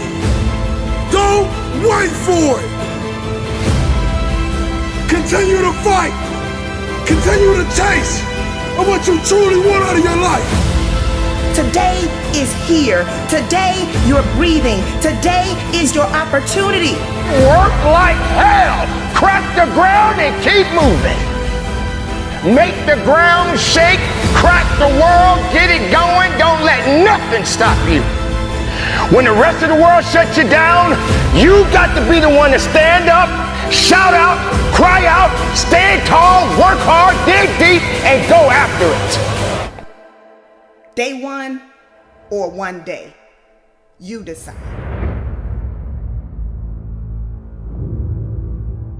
I look back sometimes of moments of regrets in my past. I wish I have made better decisions in my life. I truly do. If only I had pushed just a little bit more, did a little bit better. Just an inch, just a fraction of an inch is all I needed to give. I know, ladies and gentlemen, there are moments in your life you've experienced it too. You didn't rise up to the challenge when it called for you. You didn't rise up to the challenge because you were afraid of it. We need to understand how to deal with our negative emotions. We can't ignore them like no regrets. We can't wallow in them like, oh my God, it's so terrible, I'm such an awful person. So among the misunderstandings are, we think that when we experience regret, it's somehow an aberration, when in fact, everybody experiences regret. Regret makes us human. Regret is part of the human condition. What's more, we think that regret makes us weaker, when in fact, the research shows that, done right, regret can make us stronger, that we can enlist our regrets as an engine for forward progress. What's a winner's mentality, you ask? It means being focused on yourself and not other people. It means having desire. It means wanting it, willingness to work for it. You simply have to give it everything you have to get it. The one thing that you must understand is that you don't get any do-overs. Once your day ends, that's it. So what action do you need to commit to taking today? This is for the dreamers. The dreamers that cannot sleep. The dreams that run away from us when we're running our fastest. We will not be last. We will meet our dreams in our paradise. We will marry our dreams. We will hold them tight to our hearts. And we will make them ours. Make them ours forever. Come here, dreams. I'm chasing you.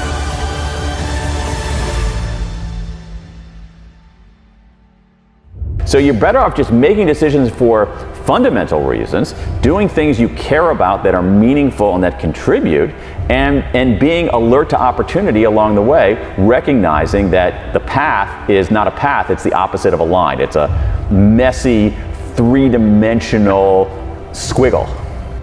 I need to constantly remind myself I'm not yet where I want to be, but I know I'll get there. I'm the best ever. There's no one that can match me. I'm the most brutal and vicious and most ruthless champion there's ever been. They're gonna fear me.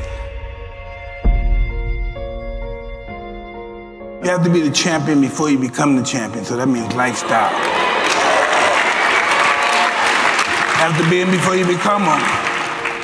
You gotta be him before you become him. That's how it starts. You look at somebody, I wanna be like him. You don't say, hey, I'm a bad motherfucker. I want to fight everybody out here. Nobody's going to kick my ass. You see somebody and say, hey, I might want to do that. Well, greatness is when you make your delusions your reality. Nothing's impossible for somebody who's going to try. If you're going to try, it's capable of being done. But you'd fight Tyson Fury? Yeah, I'll fight a lion if the price is right. My whole objective is your total surrender, your total domination. I'm going to destroy you. That's why Rogan said when he watched you, you were intimidating. Your rage is a very unique rage. Well, that's their fault to be intimidating. How you gonna let somebody scare you for something you worked for? I respect a person who's willing to die for what he truly wants. Ali had the will to win like nobody that ever lived in boxing. Then he believed he projected to his opponent. Really look at how does Ali beat George Foreman? How does Ali beat Sonny Liston? How did he beat these guys? How did he even beat Joe Frazier? Fighting the way he fights. He beat them because he refused to lose. But we have to believe that we're divine and that we learn from our experience, because confidence breeds success and success breeds confidence. They go hand in hand. You have to know who you are first. You know who you are. I know who I am. People say they're great all the time, you're this, you're that. Whatever they say, I know who I am. Without self-love, you're nothing. Because self-love is discipline. And discipline is doing what you hate to do, but do it like you love it. I never wanted to be obscure. I was born in obscurity and I never wanted to deal with that again. I'm invincible, I'm a savage, I'm ferocious. I'm the smartest savage. I knew I wasn't going to die before I became champ. When this is over, everybody's going to know my name.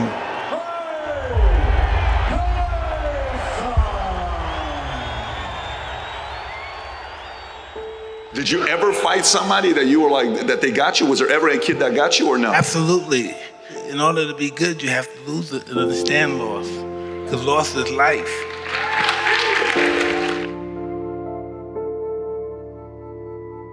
Adversity make the strong stronger or the weak weaker. 11, 12, 13, what happens next? So Get arrested, and I see Muhammad Ali come and visit the institution that I'm in.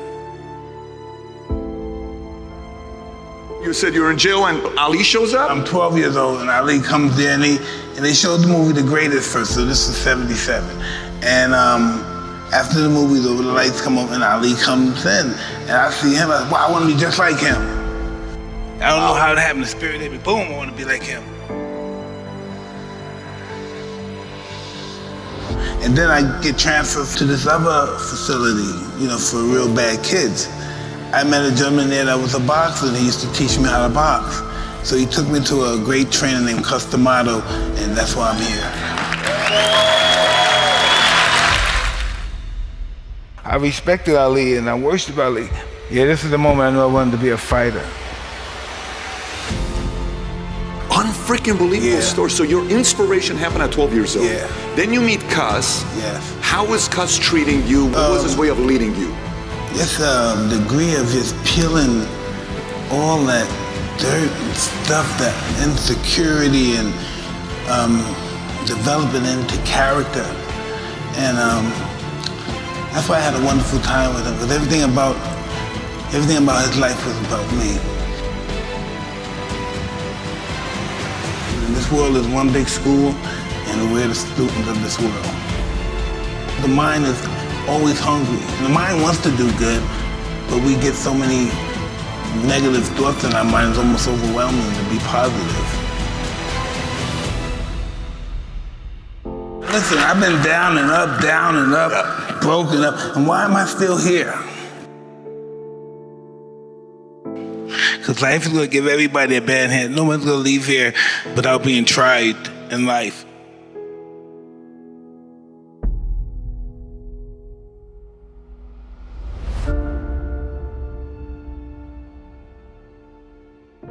So inspiration. So is that what got you to be willing to be disciplined to get what you want, like to become a champion? At 14 years old, I'm willing to do everything it takes to be a champion? Absolutely. And then I had Cuss over there telling me why should he have it? That's one thing I never had in my life, because I always got picked on, and I never had jealousy or enviness about anything. And Cuss possessed that, you know, and he was telling me, why should he have all that money and you don't? Why do you believe that he's better than you? Why do you think he should have all that money and you don't? And he was really serious about it. And that was the competition shit. That's it right there, breathing that stuff right in. Why should he have it and he's not better than you? How did you handle that when he told you that, 14? Would it piss you off? Were you like, I'm gonna go train to whoop his ass? I'm gonna get there one day. What was your response to it? He said one day, this guy knew how to really get in my head. He said, man, you're fighting good, but I wish you were bigger. He said, I wish you were like Kenny Norton, Mike Weaver, because they had big bodies and they could intimidate somebody. And that hurt my feelings. I said, I make sure the whole world will be afraid of me. He trained me to be totally ferocious in the ring and out. Yeah, and that's what I was. That's what I was, yeah. Push yourself more. You push yourself when you sometimes you have to submit to yourself. I'm doing everything. And first thing in the morning, 3 in the morning, you do your 4 miles, come back in. 3 in the morning? Yeah. Do your 4 miles, come back in, do your body exercise and all that stuff. After that, I go downstairs, eat breakfast, go to the school, come back from school, eat my dinner, go back to the gym at 6 o'clock, train, come back at 8 o'clock, watch fights, start all over again. Everybody here is gonna fight for what they love for. Even if they never had a fist fight in their life, they're gonna fight. Listen, once I'm involved in something, I want to know the beginning of it. I want to know where it came from, how it was started, who's the first guy that invented it. That's just how my mind works. How could these guys even dare fight me? How dare you even think that you could beat me? And you sound like a mathematician when you're talking about the art of boxing. I was born for it. There's nothing I would do unless I have a possibility of being humiliated. Because when I succeed, I truly succeed. I was bred to climb high and high into the sky and tumble down. I am truly grateful that I found my wings before I hit the ground.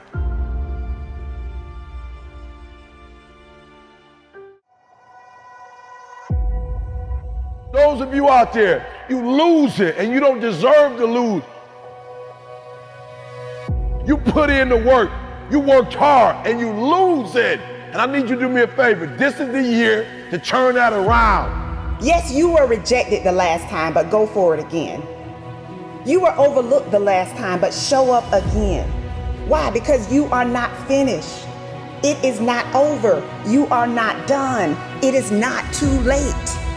But what separates a dreamer from a doer? Let me break that down. 3 words: consistent follow through. Imagine a basketball player shooting hoops. How do you know if that shot's gonna go in? How do you know if that person is a shooter? You know how you become a shooter? You know how you knock it down? It's all in the follow through. I know about tough times. They can make you or they can break you. Come on now, come on, bring it, come on now. Yeah. God not given us a spirit of fear. So I didn't have time to be fearful. I had to replace fearfulness with being fearless and creative and take the initiative to do something else with my life. I am going to make it. This is my comeback story. It takes faith to step into your purpose. It takes faith to step into your destiny. It takes faith to pull away from everything that is familiar, to step into uncharted territory, to become the person you were born to be. It takes faith. So from the start, you must decide that you refuse to remain where you are. Have you ever thought about inspiring somebody else? Have you ever thought about lifting somebody else? We need you to be a light in the midst of darkness. This world has gone crazy. This world needs you to rise up. This world needs your dream. This world needs you to be you. Give as much time and energy to your dream as you do to your fears. That creates the opening for miracles to show up in your life.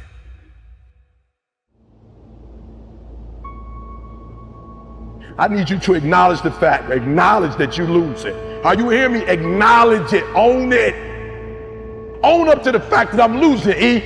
I'm losing financially, E. I'm losing. I'm losing in my marriage, E. I'm losing. I'm losing with my kids, E. I'm losing. Personal development, I'm losing, E. And I'm tired of losing. I need you to own up to it. I'm losing. I'm a high school dropout. I'm losing. I'm working minimum wage. I'm losing. I'm getting in trouble with the law. I'm losing. My mom ain't talking to me. And in a strained relationship, I'm losing.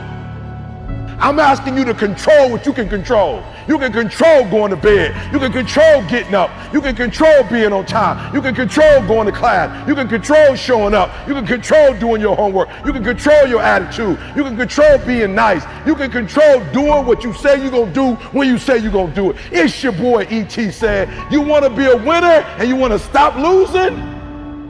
You minimize the errors and make the rest of your life the best of your life. Even when it looks like you're losing, you're winning. Never let uncertainty or doubt be the reason why you quit. Don't underestimate yourself. You do what you can do, and God will do what you can't do. Take the initiative. Learn something new. Throw your net on the other side. Be ambitious. Reach, ask for help, not because you're weak, but because you want to remain strong. Just make up your mind and expect things to get better for you. You need to walk into your future whole, conditioned, ready to grab the people that believed in you before you made it to the top. Go back and get them, but first you've got to condition yourself. Come on, who am I talking to? I'm talking to that person that's tired of where they are. You have to find a way. You must find a way to get back up. This is not the end for you. You will not quit. Do not take this life for granted. Live every moment knowing you will have no regrets.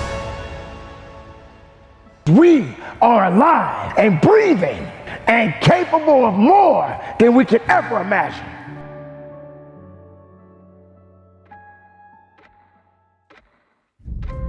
See, we all have these tough moments in life. Walt Disney filed bankruptcy 7 times and he had 2 nervous breakdowns. Oh, he was bent, but he wasn't broken. No. He kept creating. Someone stole his first cartoon that had great promise. And someone stole it. Somebody on his team stole it from him. His heart was broken. But he didn't stay there, being angry and bitter and talking about it. He created Mickey Mouse. Had that person not stole his first cartoon, Mickey Mouse would not have been born. Many times when one door closes, another door opens, but we many times spend time looking at and talking about the closed door. We don't see the open door. Giving up is easy. Succumbing to how you feel is easy. But hanging in there when you feel like you don't have anything left, now that's hard. So are you willing to make the tough decisions? Are you willing to stretch yourself? Are you willing to get up every time you fall? If you're going to get to the top, you got to know what it feels like to be at the bottom. You got to know what it feels like to crawl through the dirt and the mud and all of the things that you don't feel comfortable in being in. What do your eyes see? What is your vision? I need you to commit to it. Whatever just went through your mind right now, I need it to be big and I need you to commit. I need you to be big thinking. I need you to commit. I need you to make a plan and I need you to follow through. That is all success requires, is for you to rise up. Without failures or challenges, there could be no success. Then you will get up and you will go up. Miracles happen when you give as much energy to your dreams. A dream of picking up the pieces and starting all over again. The dream of if you get knocked down in life, try and land on your back, because if you can look up, you can get up. A dream that when a doctor looks at you and said you're terminal, and you say no, you determine the diagnosis, God determines the prognosis. The dream that this has not come to stay, it has come to pass. Oh, when you give as much time and energy to your dream, to this new vision of yourself, I'll give you all your eyes can see. Focus. There's greatness in you. There's so many people counting on you. You've heard this a million times, that the cemetery is full of potential. And that's true, because that person didn't do what they needed to do through the dash. We all are born and we all gonna die. And I'm gonna ask you a question: what are you gonna do with your dash?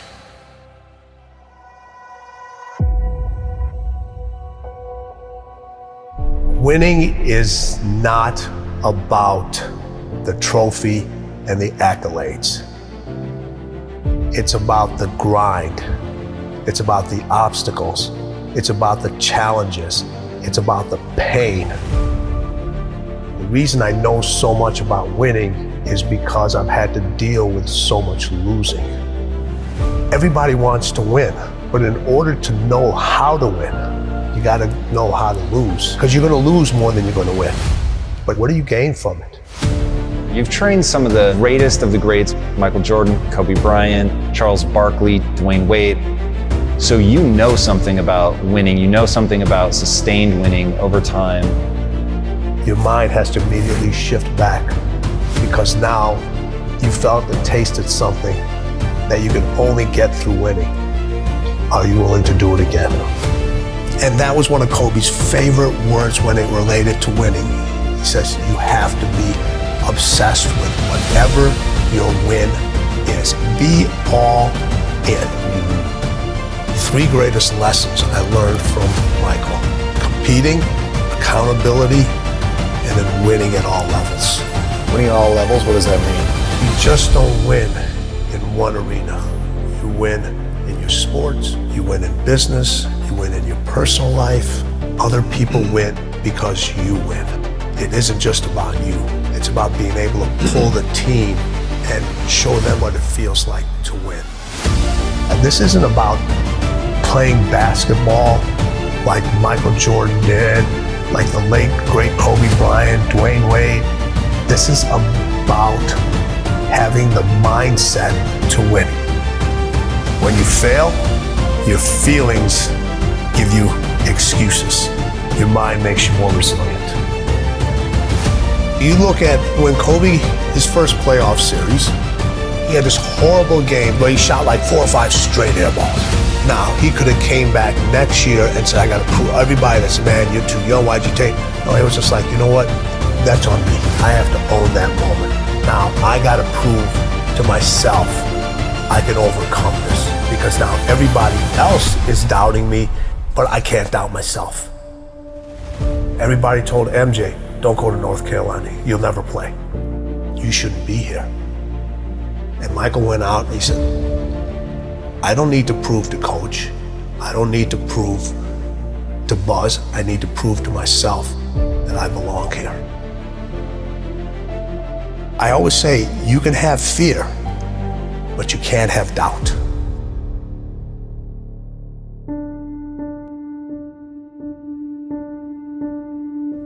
When I was working with my professional athletes, it required me to do a lot of traveling. And this story gets me every time. So when people say, it didn't hurt, it still hurts. I was packing for a trip. My daughter walks into the room. She says, Daddy, why do you travel so much?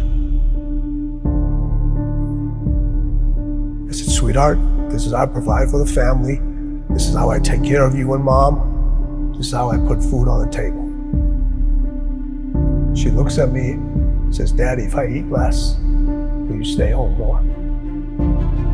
Now people would think in a fairy tale, or most people would say, I unpacked my suitcase, I'm not gonna take this trip, honey, let's go grab some ice cream or let's go out. I kept packing. Why?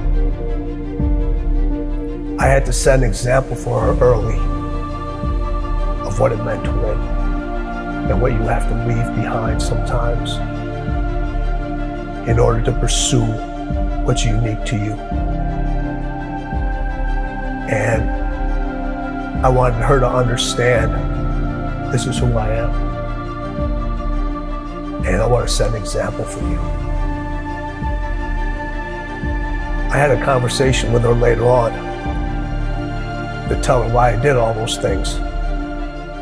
In the middle of the conversation, she stopped me. She goes, I get it. I understand. She saw the results. She saw how it brought us closer together. She understood my dedication to my craft and what it took to excel and what it took to be different and what it took to stand by unpopular decisions, knowing that every successful person that I've met, every successful person that I know had to make those decisions over and over again. There are things that are going to have to take a back seat. You're going to have to leave a lot of things behind.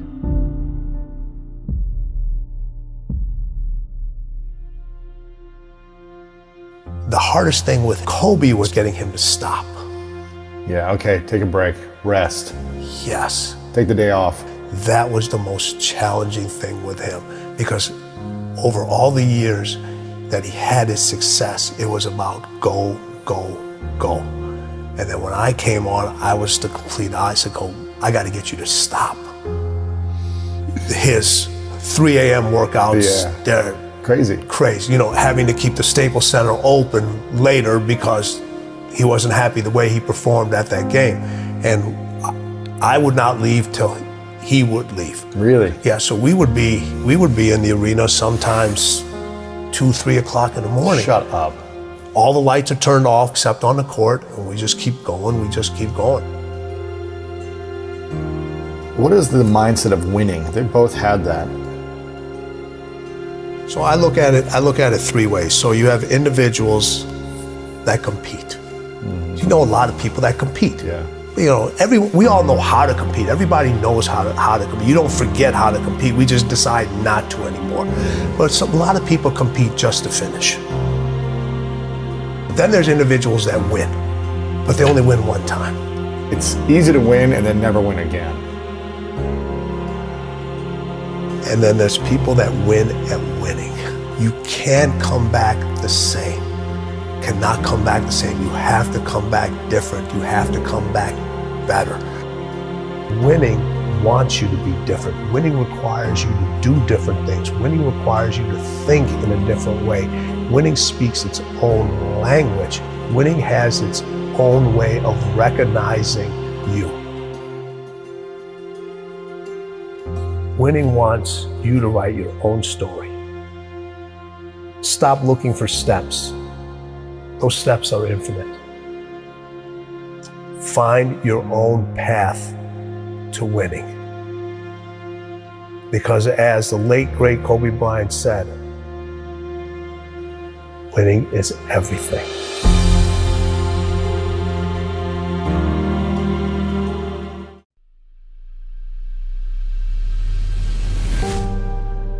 It's going to be a dogfight. I would love to tell you that on the road to success, everything is going to work out. It's not.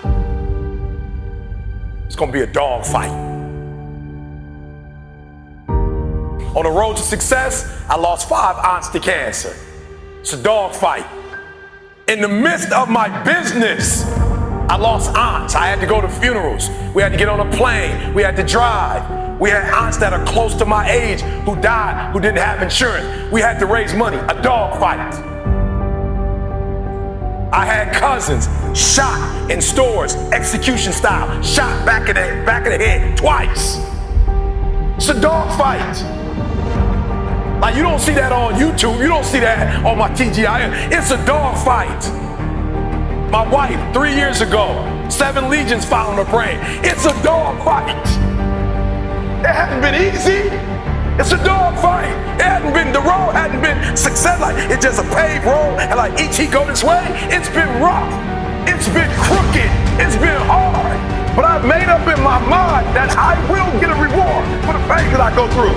I will not stop in the middle of the process. I will not be defeated. I will not be destroyed. I will take everything that happens in my life and I will allow the pain to push me to greatness. You will not break me. You will not stop me. You will not defeat me. The only way I lose is if I quit. It's going to be a dog fight. And so if you're ready to quit, then don't get started. If you're ready to quit, don't get started. If you're looking for this easy path, don't get started. If you think they're not going to close the door on you and say no 1,000,000 times, don't get started. But every time they close the door, I just get excited. Why? Because I am not a no. I'm one yes away. I'm young, I'm one yes away. You can't keep telling me no forever. You can't keep denying me forever. This type of energy, this type of passion, you can't stop it. You can contain it for a while, but you cannot stop. This is life. And you can't defeat me. There is not. You don't have enough power. You don't have enough energy. You don't have enough strength to stop this. Contain it for a year, you might. 2 years, you might. You do not have hate, does not have enough energy to destroy love. You cannot destroy this. It didn't happen to me at 19. It didn't happen to me at 20. It didn't happen to me at 30. It happened to me at 40. After I had been through all the pressure I thought I could go through. Life said, you finished with all the pressure? I said, yeah. They said, let me bring on the heat. Then when I went through the pressure and the heat, y'all, I thought it was over. The Creator said, now you ready to get cut? You say you wanted to be great, son. You say you wanted to travel the world. You say you wanted to help people, inspire people. Hey, you gotta be a diamond.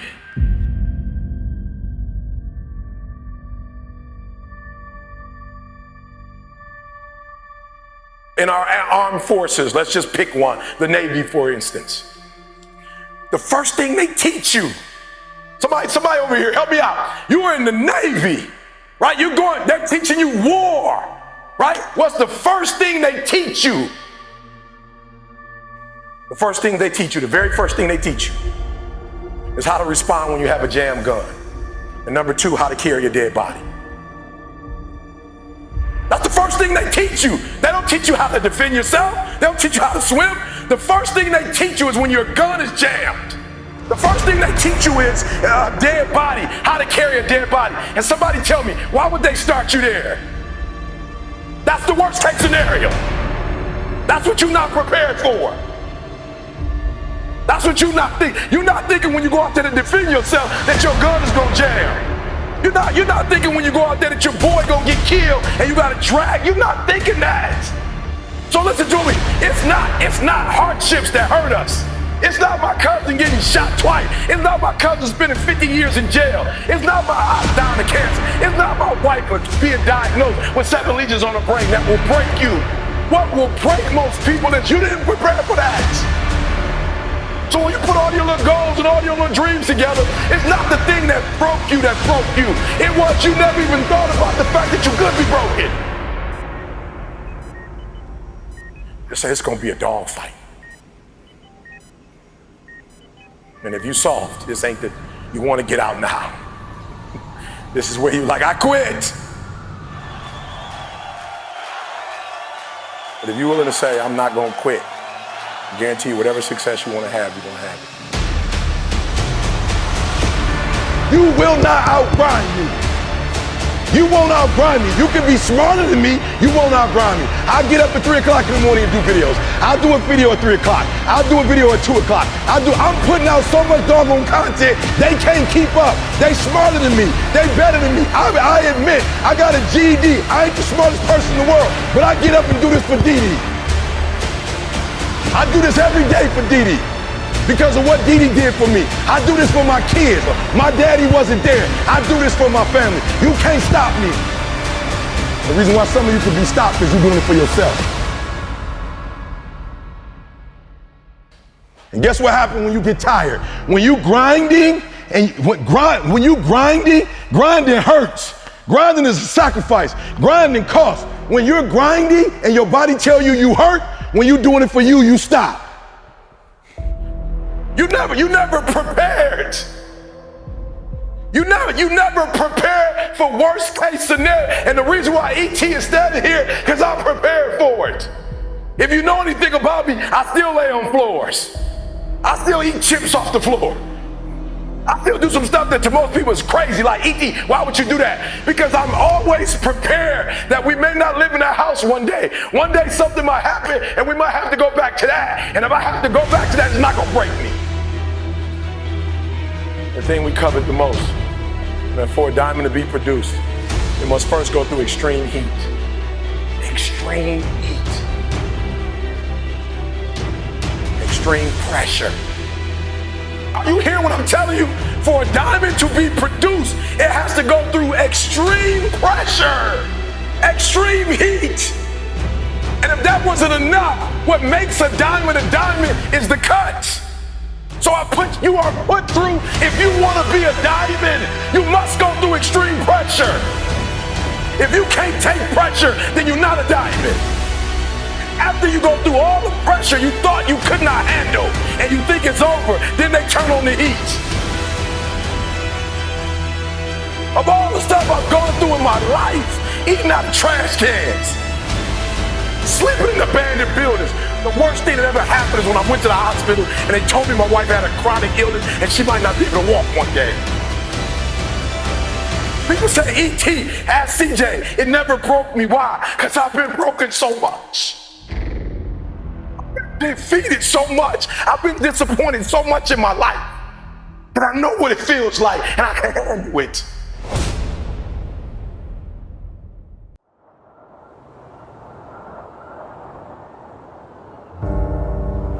I know it's cold, but are you courageous enough to step into uncharted territory, beating on your craft day and night? I need you to disappear for the next 30 days. What does that look like? 720 hours dedicated to the future. Where focus goes, energy flows.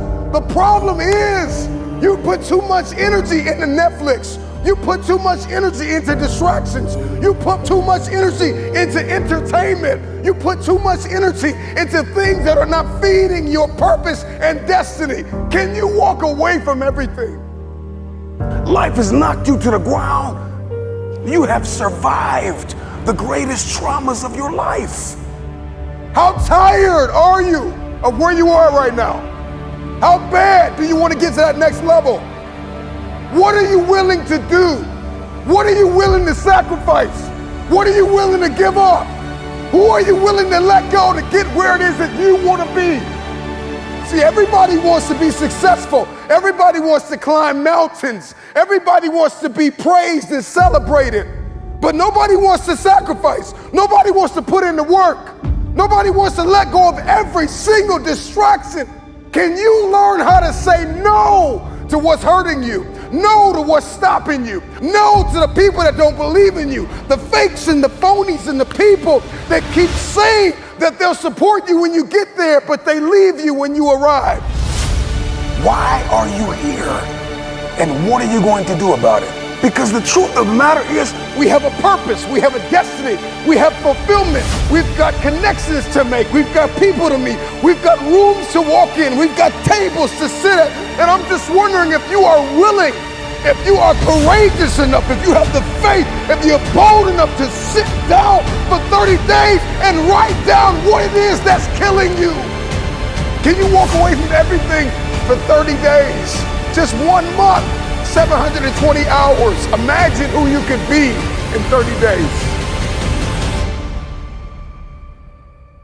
You got one life to live. Rain, sleet, or snow. The time is now.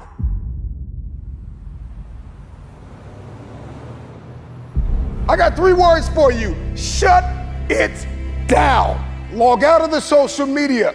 Get off the internet. Unplug and evaluate where you are and where you're supposed to be. And I know you're broken, and I know you're tired, and I know you're weary, and I know you're confused, and I know that you've got questions, and I know you're fractured, and I know you're bleeding in places nobody can see. But if you shut it down, you can heal. You're standing at the precipice, the edge of the greatest move in your life, and the time is now like never before to take a leap of faith. It takes faith to jump off of the edge. It takes faith to step into your purpose. It takes faith to step into your destiny. It takes faith to pull away from everything that is familiar, to step into uncharted territory, to become the person you were born to be. It takes faith. Can you disappear for 30 days? The first person that needs to be influenced in your life is you. It's you. You can't lead anybody. You can't go anywhere unless you have awakened yourself on the inside to follow a specific plan. Write it out. I need you to disappear. Life has knocked you to the ground. There are people that have tried to bury you alive, and you survived. Are you bold enough? Are you radical enough in your hunger and your thirst to go after what it is that you believe is yours? Are you crazy enough? Are you courageous enough to disappear for 30 days? Come back and shock the world. Can you suffer now that you live the rest of your life a champion?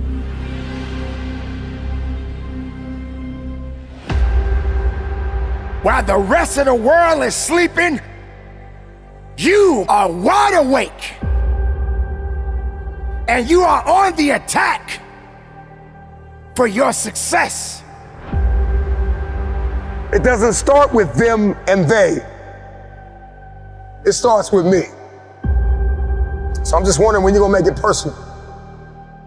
Are you really prepared to grind it out? Everybody wants public authority, but nobody wants private discipline. When your habits change behind the scenes, when your private life begins to shift, when you put aside the things that are not serving you. If it's going to be personal, make it personal. Don't just be great in public, be great in private. Success doesn't always have to be loud. Sometimes it's necessary to be quiet and just move. Are you really prepared to do what you need to do to get what you want out of your life? You gotta live. You have to breathe. You have to eat. There's purpose.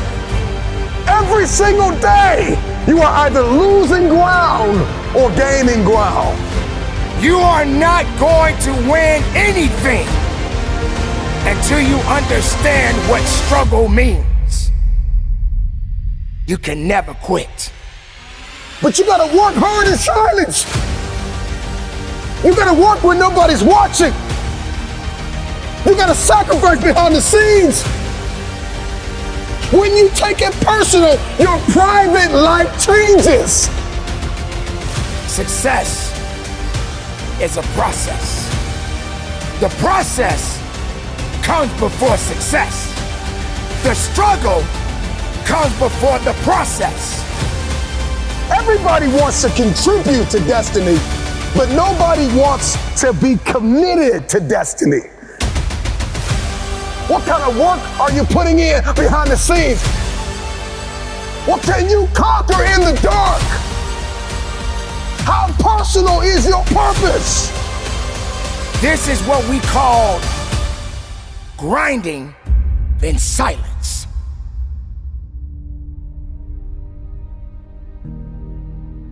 Not everyone needs to understand your true motives. Not everyone needs to understand your purpose. Not everyone needs to understand your mission. But the truth is, it's about passion. It's about discipline. It's about awareness. It's about accountability. That's right, ladies and gentlemen, you got to be accountable for your actions. But are you prepared to grind it out? Are you prepared to dig a little bit deeper?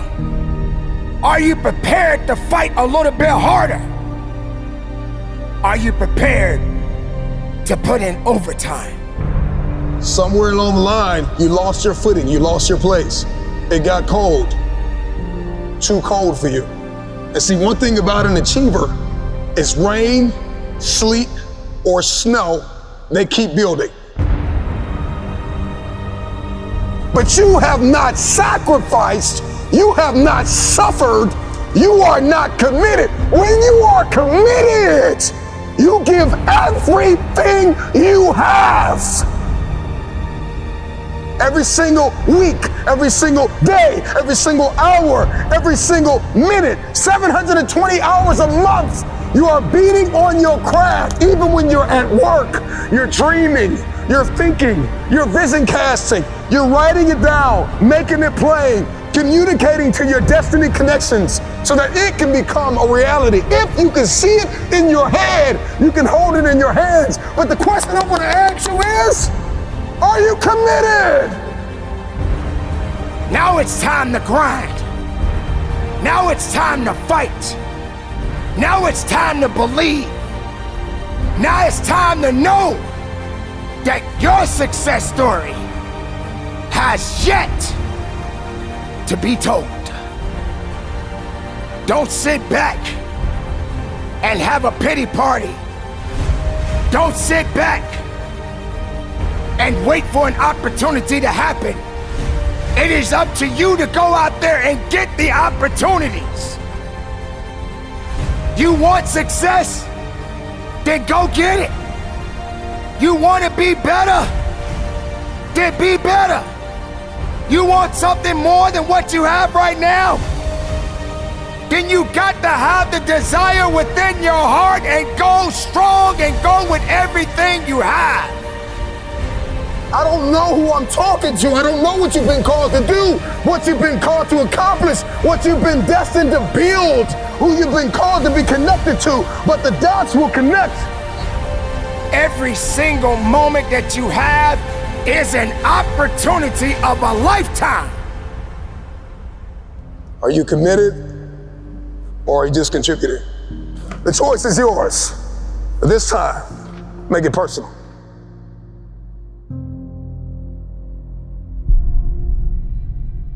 Hear my voice. Know that you do have some work to do. The work that you do will determine the outcome in the end. But do it in silence. The ones that need to be a part of your development, they will always be there. And the ones that doubted you, I'm talking about the naysayers, just simply say, shh, be quiet, because you have nothing to do with my success. You gotta give 110% and get it to a point where all you got to say is, shh. You don't have nothing to do with my success. The noise that you making can't stop my purpose. The noise that you making can't stop my fight. The noise that you making can't stop my grind. Your noise is just empty. It means nothing to my success. I didn't get it overnight. And yes, I had many sleepless nights. And I had amazing dreams of what I could become. Can you stretch yourself? Can you condition yourself? Come on, can you believe again? Can you see it again? Can you write again? Can you make this thing personal? That it doesn't start with the people connected to you. It starts with you. It doesn't even start with your past. It starts with where you are and where you're going. Can you look ahead? Can you stretch for it? Can you condition yourself? Can you prepare yourself for the next thing? Come on, make it personal. But you gotta work hard in silence. You gotta take it personal. I make this thing personal. So while you're sitting around second guessing yourself, my beautiful people, get back on your grind. Be productive. Keep your head up high. Stay in the moment. Live every moment. Move in silence. And from the bottom of my heart, conduct your business. You got to learn how to move in silence.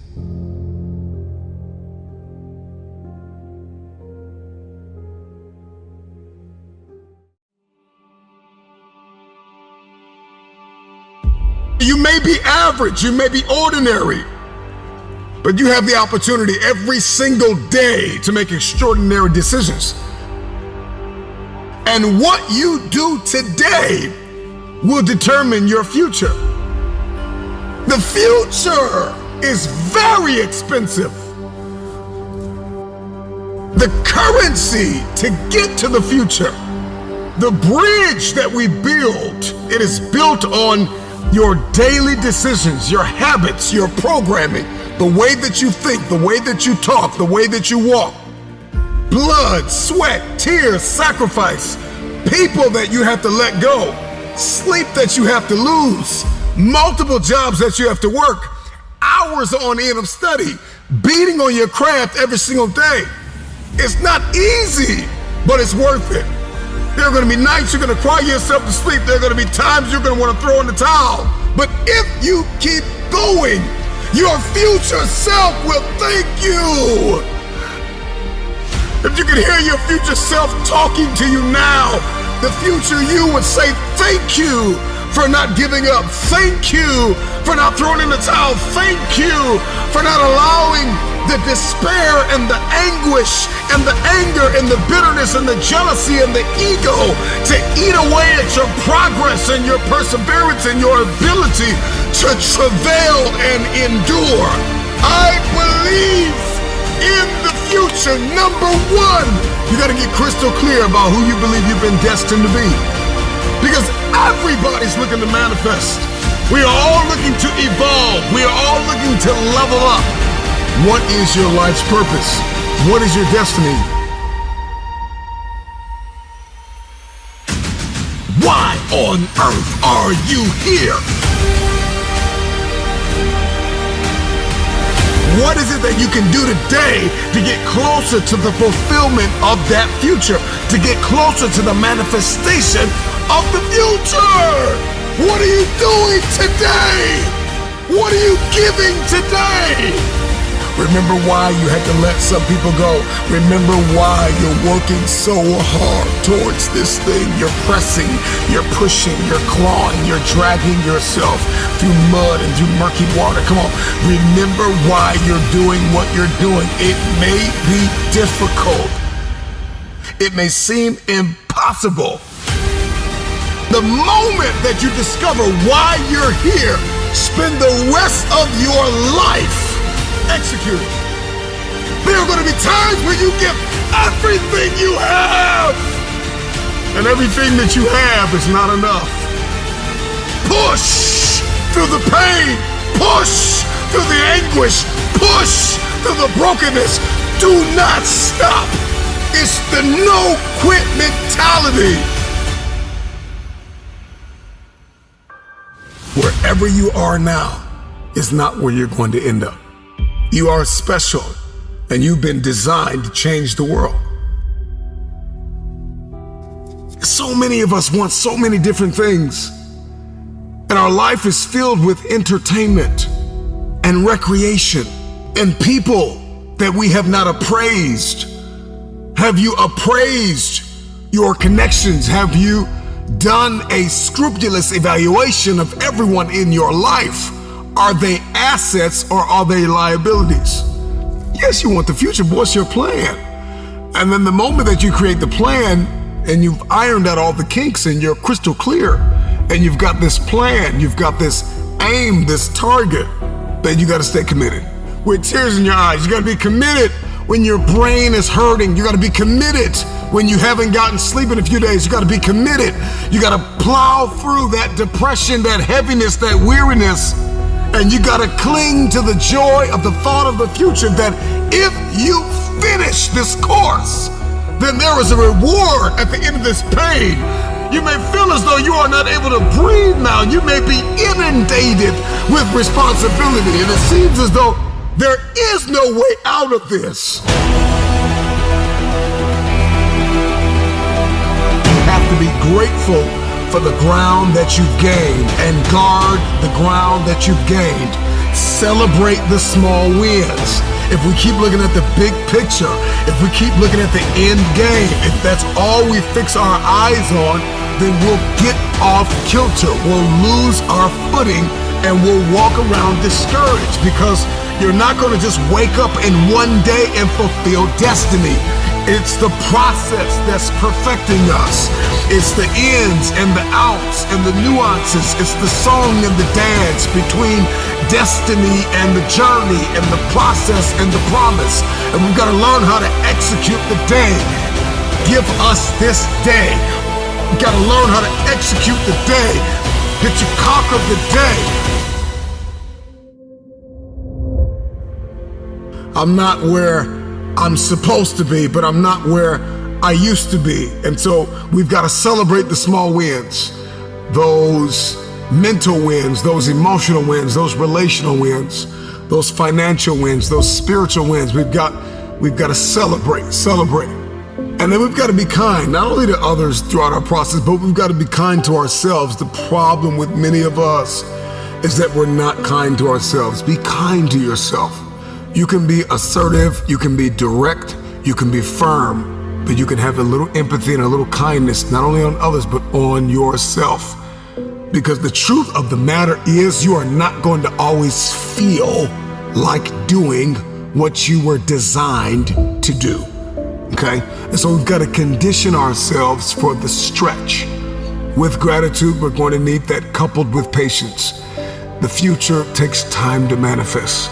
The future takes time because you are beautifully equipped to get the results you are currently getting, and there are some bigger results that you are after. And in order to get those results, in order to manifest that very specific future, you're going to have to acquire a different set of skills, a different work mentality. It's going to require you to become a different version of yourself. Elevation is all over you. Okay, next, you gotta seize the opportunity. There are so many opportunities for you to grow, so many opportunities for you to learn, so many opportunities for you to share, for you to give, for you to understand, for you to think, for you to be quiet, for you to speak. And you've gotta know when to do, what to do, why to do. This is the paradigm of the future. The future has a specific paradigm that you have to execute. You have to walk in this. You're going to have to move from limited beliefs and you're going to have to move into limitless believing. You have to know your boundaries, establish your guardrails. You got to know your weaknesses and your strengths. Do not stop. It's the no quit mentality.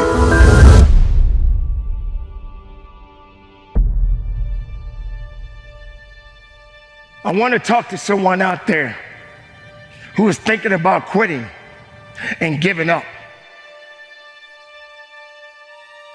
This is for you.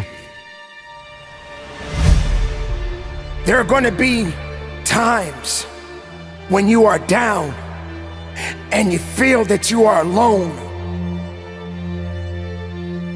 There are going to be times when darkness is going to blind you from your truth. But how much pain can you endure? Please don't give up. Remember this. When it gets tough, you gotta get a little tougher. Pain will push you beyond your threshold, will remind you that you are still alive. You feel like you can't carry on. Your body is getting a little numb. Your muscles feel weakened. There are going to be some setbacks, but that doesn't mean you can't come back. Put yourself back together if you're down. Lift yourself up once again. Take a moment and just look up.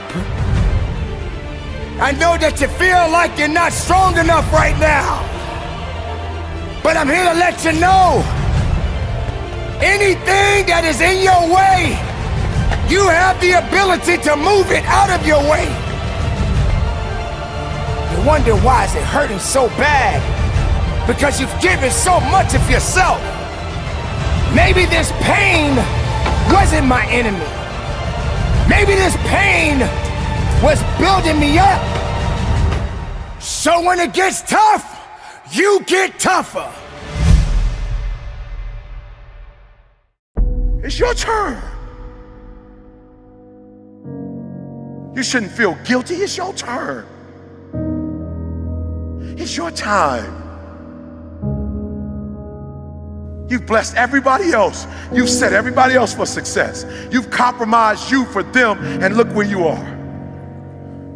It's time for you. And so for a lot of you, you're not doing nothing because you don't have any purpose right now. You don't have a sense of purpose. You're not waking up for nobody. And I need you to get that engine. I need that drive, because you know what to do. You're the right person to do it, but you just can't seem to get out of bed. You can't seem to do what you're supposed to do. Every time you come up against a trial or a tribulation, you let it stop you. You gotta find your why, and your why is what's gonna start you. And the problem with some of you in this room, you don't have no drive. You ain't got nothing pushing you. You ain't got no reason for waking up in the morning. You ain't got no reason for pushing past that pain. You have no reason. You better find one before you get out of here today. You better go inside. You still looking outside for the stuff that's already inside. You still looking for someone to save you when you already your superhero. You looking for some information from somebody when you already got what you need in your head. It's just time for you to get up and be the best version of you. It's not an option. And the reason why some of you are not where you're supposed to be, you've given yourself an option. You've given yourself an out. You've given yourself an excuse. You've given yourself room not to do it, but you have what it takes. Give me some energy. I can. I will. I must. Come on, I can. Come on, I will. I must. I can. Let's go, let's go, let's go. Let's go. I can means I have the ability to do it. I got what it takes. I have the ability to do it. I will. I have the willpower to make it happen. I must. My wife needs me. I must. My son needs me. I must. My daughter needs me. We can, we will, and we must get through this. Let's go.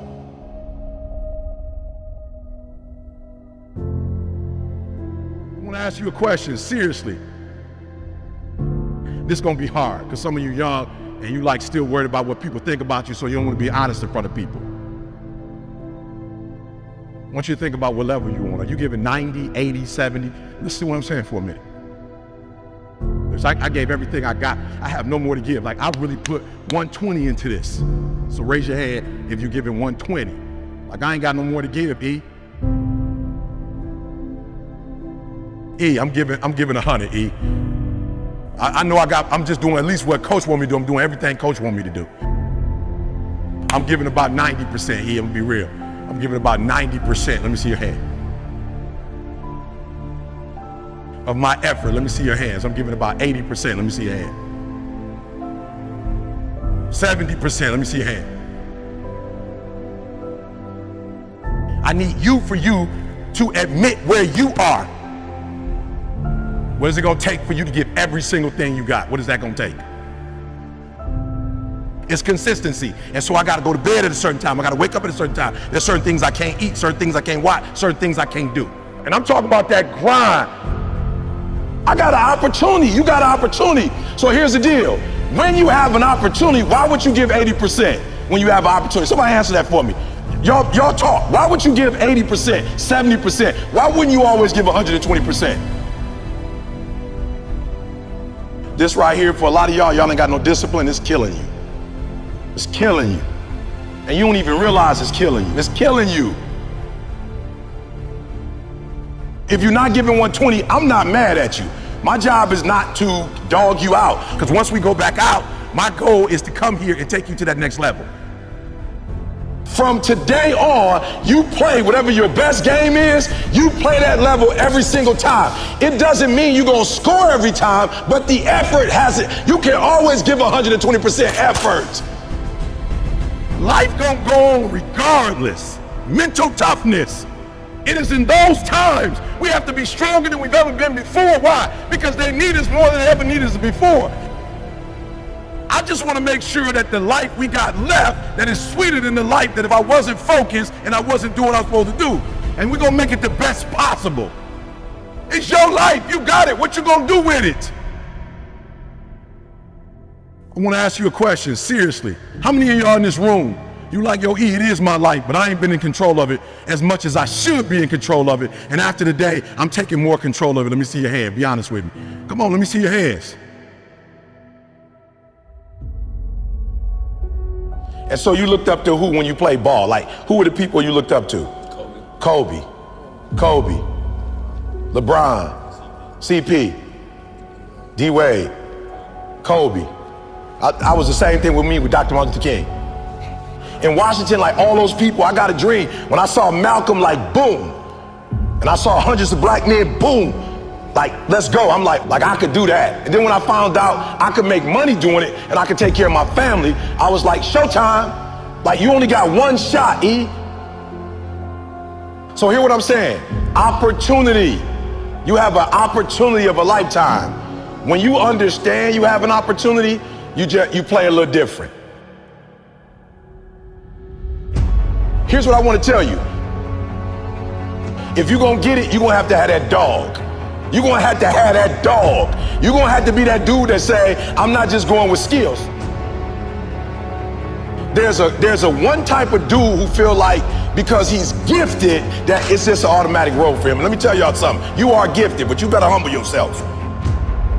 You got skill and you got will. Two total different things. You were born with certain things, but to get to the next level, and not just get to the next level, to stay at the next level, you gotta have will when you get to that next level. So when you play, you have to compete.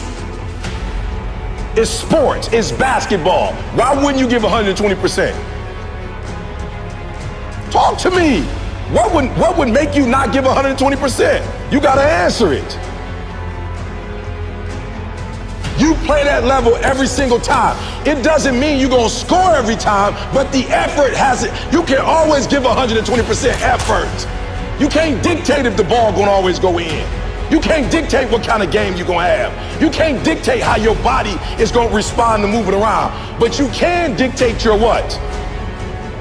You can dictate your good. You can dictate you can always give 120% effort. Like, here's the deal. When y'all go play tonight, tomorrow, my goal is for you to go 120. So you're gonna have the right people in here helping y'all, but if you giving me 70, 80, 90, you ain't giving me 120, you're not gonna get out of this experience what you're supposed to get out. That's my job. Why don't you always give 120% effort? It's your turn.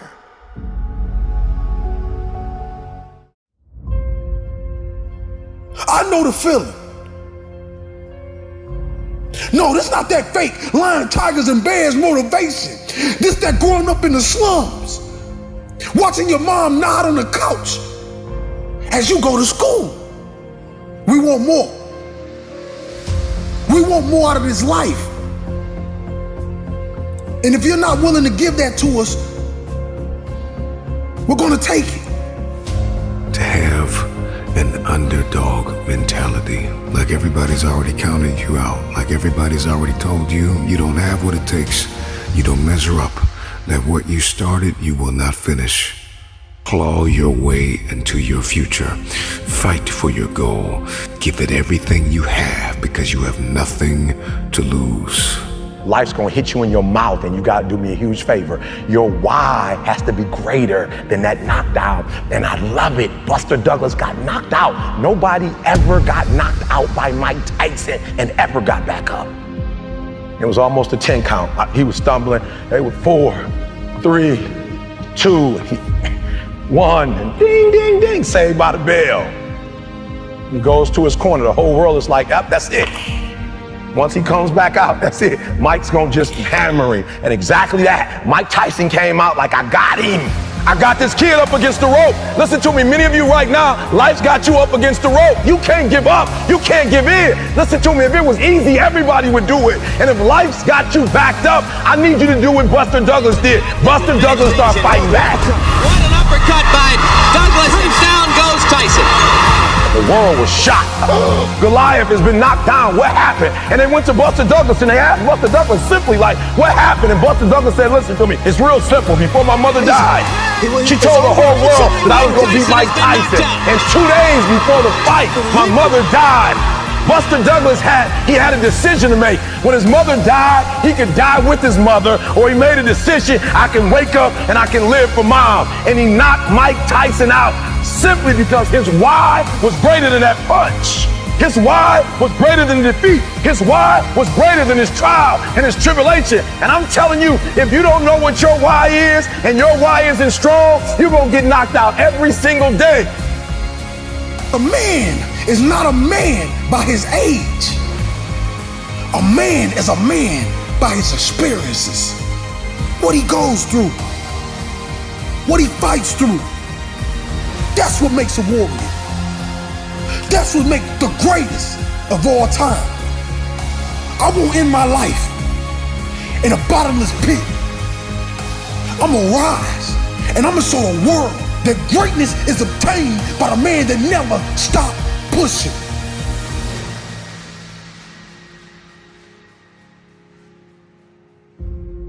I believe, and I stand on it to this day. As long as the sun is shining on my face and not on my grave, I got an opportunity of a lifetime. When you fight as if you are already dead, you are without restraint. You are a disruptor. You break all the rules because you have nothing to lose. You are desperate for resurrection, and you will do anything that is required to accomplish the goal you are setting out to achieve. I don't care how good you are. I don't care how talented you are, because Bruce Lee said it best. A warrior is an average person with laser-like focus. A warrior is an average person with laser-like focus. Don't even worry about your ability. Don't you worry about opportunity. I need you to be a warrior right now and let your work get your opportunity. Let your work get your praise. Let your work open up doors. Let your work get people paying attention. Let your work get the whole world to notice. You gotta work. Stop thinking. Stop procrastinating. And you gotta work. I need you to rise up to fulfill your dreams. Rise up and attack your goals. There's no time to sleep. No time to nap. No time to waste. If you fall asleep, wake up and rise up again. You should work so hard that you collapse in the bed at night. Sometimes in the afternoon, you so weary from grinding that your body just collapses. That's okay. Have sweet sleep, but when you wake up, grind again. Now is your time. Now is your season. Now is the moment to capture the vision. To win any battle, you must fight as if you are already dead. You better go inside. You still looking outside for the stuff that's already inside. You still looking for someone to save you when you already your superhero. You looking for some information from somebody when you already got what you need in your head. It's just time for you to get up and be the best version of you. You don't believe that you have the potential and the capability to be the best of yourself. So why? You just sit back and you wait for somebody to pat you on the shoulder and say it's okay. At least you gave it your best. Your best ain't good enough. Your best don't work. You need to go beyond your best. You need to go beyond the level. You need to let the world know that you exist. You need to let the world know that you made different. You're built different. You're stronger. You're more passionate. You believe in yourself. When the rest of the world shuts you down, you woke up the next day and you said, I got this. I do this. I breathe this. I am this. You can't stop me. Here's what success is all about. You need these three things. Are you ready? You need skill set, mindset, and opportunity. You need to rise up and understand what success is all about. Skill set, work on your skill. Mindset, work on your mentality, baby, and your opportunity will come.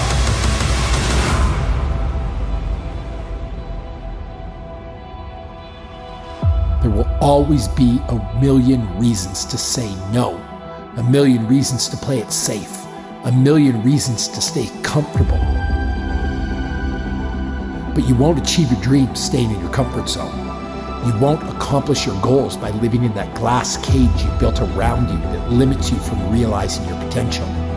So take the hammer, smash the glass, jump off the cliff and build your wings on the way down. You'll learn to fly before you fall. If you are listening to this and feeling scared, you should feel scared. Accomplishing a dream isn't, nor should it ever be easy. You know, some individuals like it easy. They like it put on a pedestal for them. But some of us gotta grind. We gotta dig. We gotta make it happen for ourselves. You see, no, we never did it for the money. We did it to stop the blood. We did it to stop the pain. We did it to turn the showers into sunshine. We won't stop until our family no longer struggles. We won't stop until we're number one. This will not be easy, but in the end, you will win. And you know why I'm so passionate? Because the rest of the world don't understand my passion. The other world don't want my passion. They think my passion is too much. I'm gonna give you a little bit more. You know why? Because passion is what makes me who I am today. What are you? And what are you prepared to do? Are you prepared to fight? Are you prepared to bleed? Are you prepared to work? It's not an option. And the reason why some of you are not where you're supposed to be, you've given yourself an option. You've given yourself an out. You've given yourself an excuse. You've given yourself room not to do it. I'm not speaking no more to entertain. I'm not speaking to help people. I'm speaking so my girl never have to go back to work again. I'm speaking so that the MS don't kill her. I got a different drive. I got a different why. I got to make this $1.8 million so my girl can quit for the rest of her life. I'm taking all gigs. Let's go, let's go, let's go. And the problem with some of you in this room, you don't have no drive. You ain't got nothing pushing you. You ain't got no reason for waking up in the morning. You ain't got no reason for pushing past that pain. You have no reason. You better find one before you get out of here today.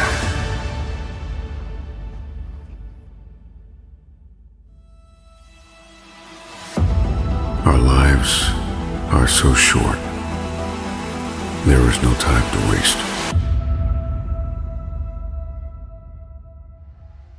I get up at 3 because it's silent. It's easier to be focused when the environment is focused. Most of you wake up and you try to make money. Listen to me. If you would make you, money would come to you. Okay, you missed that whole thing I just said. If you would make you a better person, you'd make more money. Now, watch what I do. The way people spend their money or treat their money is how I treat my time. All right, let me explain what I mean to you. I make sure that every single day in that 24-hour period that I'm getting a whole bunch of wins. So I'm supposed to be doing this at this time, doing this at this time, doing this at this time, doing this at this time. The problem with most of you, you waking up and you worshiping money. Man, I was in the back with Cole. Cole was like, E, I got this opportunity for you. I got this opportunity. I got this opportunity. When you become number one, you have to chase opportunities. So I became number one, not meaning I'm better than nobody else. It means I just mastered my craft to the point that I know what I do that don't nobody else do. I know that I have a way of doing in this industry what nobody else does, and I've picked out in this industry, I've crafted out my own room. And your problem is You at 50% knocking on doors trying to get the result, somebody at 100%. And you wondering why it ain't working. Because while you're doing what they're doing, you're not, they are. So why do I put more emphasis on time than I put on money? Because they print money. They don't print time. So I'm gonna say it one more time. You are worshiping the thing that they make every day. They don't make time every day. Ain't nobody print time. I ain't met them yet. I ain't met no billionaire. I ain't met no trillionaire. I ain't met no institution. I ain't met no company. I ain't met nobody print money. So why are you spending more time on the thing they print every day than the thing, you know why? Because you're not developed and you following other people. When you understand that the real thing is time and you ain't got a lot of it, you start focusing on your time, and when you get your time right, money will come. Some people go to Dubai once every 10 years. I'm going every other month. Why? When you master yourself, you put yourself in a position that a lot of people can't do what you do, and then you become rare. And diamonds are rare. That's why they cost so much. If you would become rare, you just like everybody else. You look just like, you act just like, you just like everybody else. When you become you and you become rare, you become a... When you leave this room, you will take full ownership. And the reason why I say it's my fault, even when it's not my fault, because when I say it's your fault, I give you power. I give you control over my life. And I will never give another human control over my life. It's my fault. It's my problem. I'm coming up with a solution for it. Stop being average. Average people can't forgive. Average people can't let go. The greats, we do whatever it takes.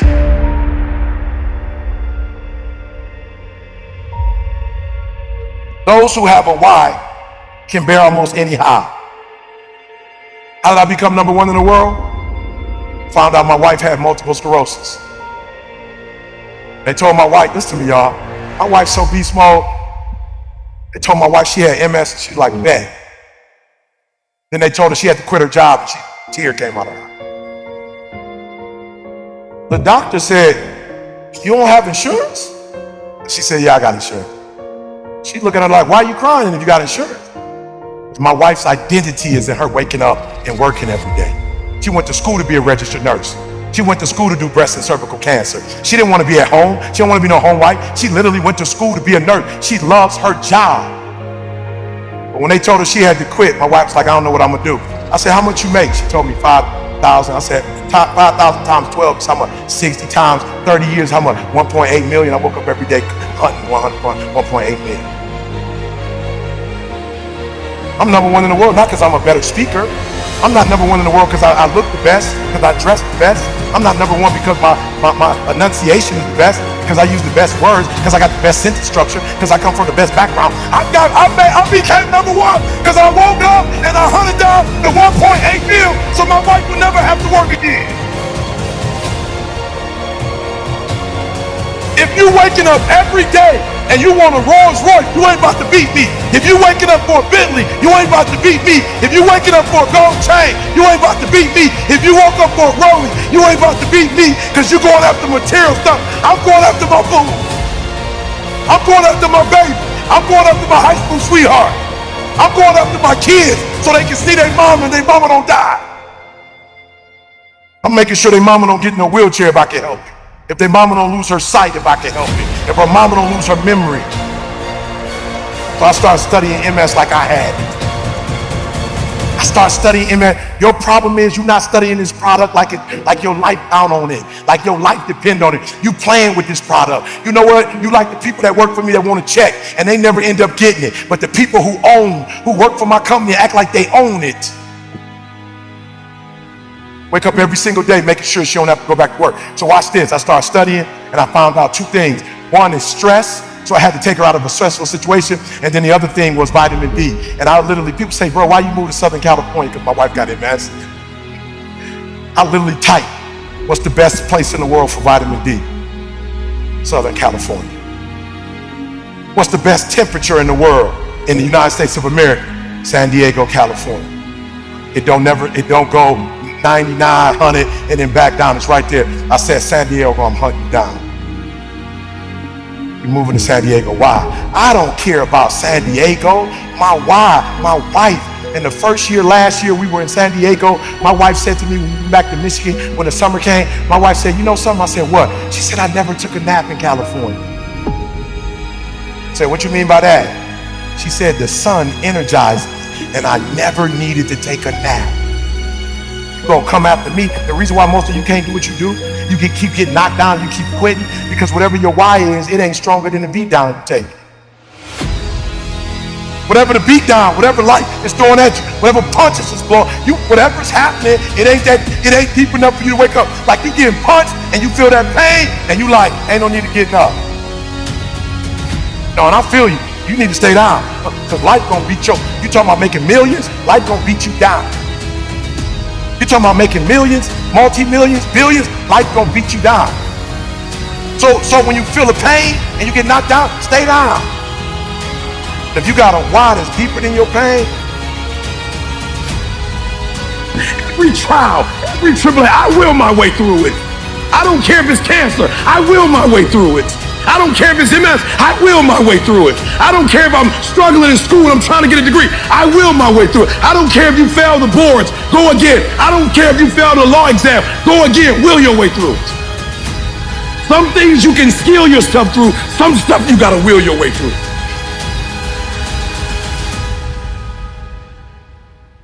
without a vision, there's no direction. Without direction, there's no progress. Reason why you're struggling getting up, because you don't have nothing to get up for. I don't know who I'm talking to. I don't know what you've been called to do, what you've been called to accomplish, what you've been destined to build. It's time to take a deep dive into the deeper parts of yourself, the parts of you that nobody sees. When you take something personal, it gets personal. I'm not just putting on the front. I'm not just here in public to make you smile and applaud me and support me and make comments and share my video. I'm not here. I make this thing personal. Everything that I do in public, I've done it in private. And so I'm just asking you, don't just scream on a stage or be connected to millionaires or strive to be a CEO or an investor or a politician or an athlete or a musician or a singer. I'm just wondering, can you conquer in the dark? When you make it personal, what you do behind closed doors matters. So I'm just wondering when you're gonna make it personal. When you're gonna make it about what it looks like that nobody sees. The part of you that nobody sees, where's your integrity behind the scenes? Come on, where are your values behind the scenes? What do your habits look like behind the scenes? Come on, what kind of work are you putting in behind the scenes? Come on, drop down and give me 50. Come on, write it again. Come on, believe it again. Come on, sing again, record the song again. Come on, I'm talking to that athlete. I'm talking to that musician. Come on, who are you out there? That philosopher, that engineer, that thought leader, that critical thinker, come on, that captain of industry, I'm talking to you. When your personal life lines up with your purpose, then public authority is yours. You want influence? I'm not talking about just fame. I'm talking about influence, the power to change people's lives. Can you stretch yourself? Can you condition yourself? Come on, can you believe again? Can you see it again? Can you write again? Can you make this thing personal? That it doesn't start with the people connected to you. It starts with you. It doesn't even start with your past. It starts with where you are and where you're going. Can you look ahead? Can you stretch for it? Can you condition yourself? Can you prepare yourself for the next thing? Come on, make it personal. It doesn't start with everybody. It starts with me, because people will leave you for dead. And then what's your why? What did God put in you? Release it to the world. If it's going to be personal, make it personal. Don't just be great in public, be great in private. What you do in dark, if I pulled up your search history, what would I find? Would you still be an example to the world? If I went through your closet, if I went through your basement, if I went through your attic, if I went through your center console, if I went through your house, how personal is your purpose? Every single day, you are either losing ground or gaining ground. The choice is yours. But this time, make it personal.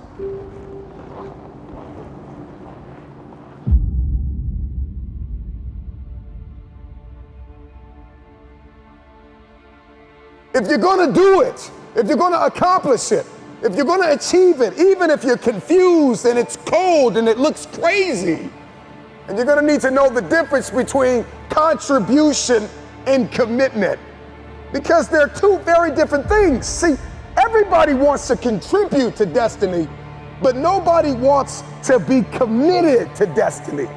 You want to contribute to the idea that you can be something. You want to contribute to the idea that something's going to come of the sacrifice that you have made, but you have not sacrificed, you have not suffered, you are not committed. When you are committed, you give everything you have. Every single week, every single day, every single hour, every single minute, 720 hours a month, you are beating on your craft. Even when you're at work, you're dreaming, you're thinking, you're vision casting, you're writing it down, making it plain, communicating to your destiny connections so that it can become a reality. If you can see it in your head, you can hold it in your hands. But the question I want to answer is, are you committed? I'm just wondering if you are bold enough, daring enough, if you can believe in your dream again, if you can get committed. See, when you get personal, when you make it personal, everything changes. Because you see, you made it about your girlfriend last time. You made it about your boyfriend last time. You made it about your kids last time. And your kids started acting up and then you let the dream go. It's gotta start with you and God first. Listen, God put a gift inside of everybody, and it's our responsibility to release it to the world. This time is personal. So do it for your loved ones. Do it for your wife. Do it for your husband. Do it for your children. Do it for generations to come. Come on, after you're dead and gone, what will they say about what you did? Yes, there's so many people depending on you, but it's got to start with you and the man upstairs. What he put in you, make it personal. Everything in my life breathes and eats this purpose that I have. I gotta make it personal. It starts with me. When it starts with me, it ends with me. I don't know where you are in your game of life. You may be in your third quarter. You may be in your fourth quarter. Come on, you're not gonna live forever, not in this world. Come on. You may be in your first quarter, your second half, and this time it's gotta be personal. See, last time you were just running through the plays. Last time you were just running the songs that you rehearsed in rehearsal. Last time you were just going through the motions and you got numb, come on, and you got tired and weary, and now you're broken and bitter and angry because you lost. And I'm just wondering if you're courageous enough, bold enough, if you have enough faith, come on, if you have enough inside of you, resilience, to come back to the scene and make it personal. It's rain, sleet, or snow, keep building. And so this time it's gotta be personal. And you may not feel qualified. You may not feel like you are educated enough. You may not feel like you're connected enough. You may not think that enough people are aware of you, cognizant of you, because you don't have a blue check and you're not a celebrity yet. But you gotta work hard in silence. You gotta work when nobody's watching. You gotta sacrifice behind the scenes. You gotta take it personal. When you take it personal, your private life changes. Everybody wants public authority, but nobody wants private discipline. When your habits change behind the scenes, when your private life begins to shift, when you put aside the things that are not serving you, if you can make it personal, it's personal. It doesn't start with them and they. It starts with me. It starts with me. So make it personal. Let yourself go. Fall free into it. Step into it. You are worthy. You are an unrepeatable miracle, and there is none like you in all the earth. There will never be another you. Your DNA, your fingerprint. Come on, your gait, your presence, your authenticity. Come on, you're special. You're special and you're necessary.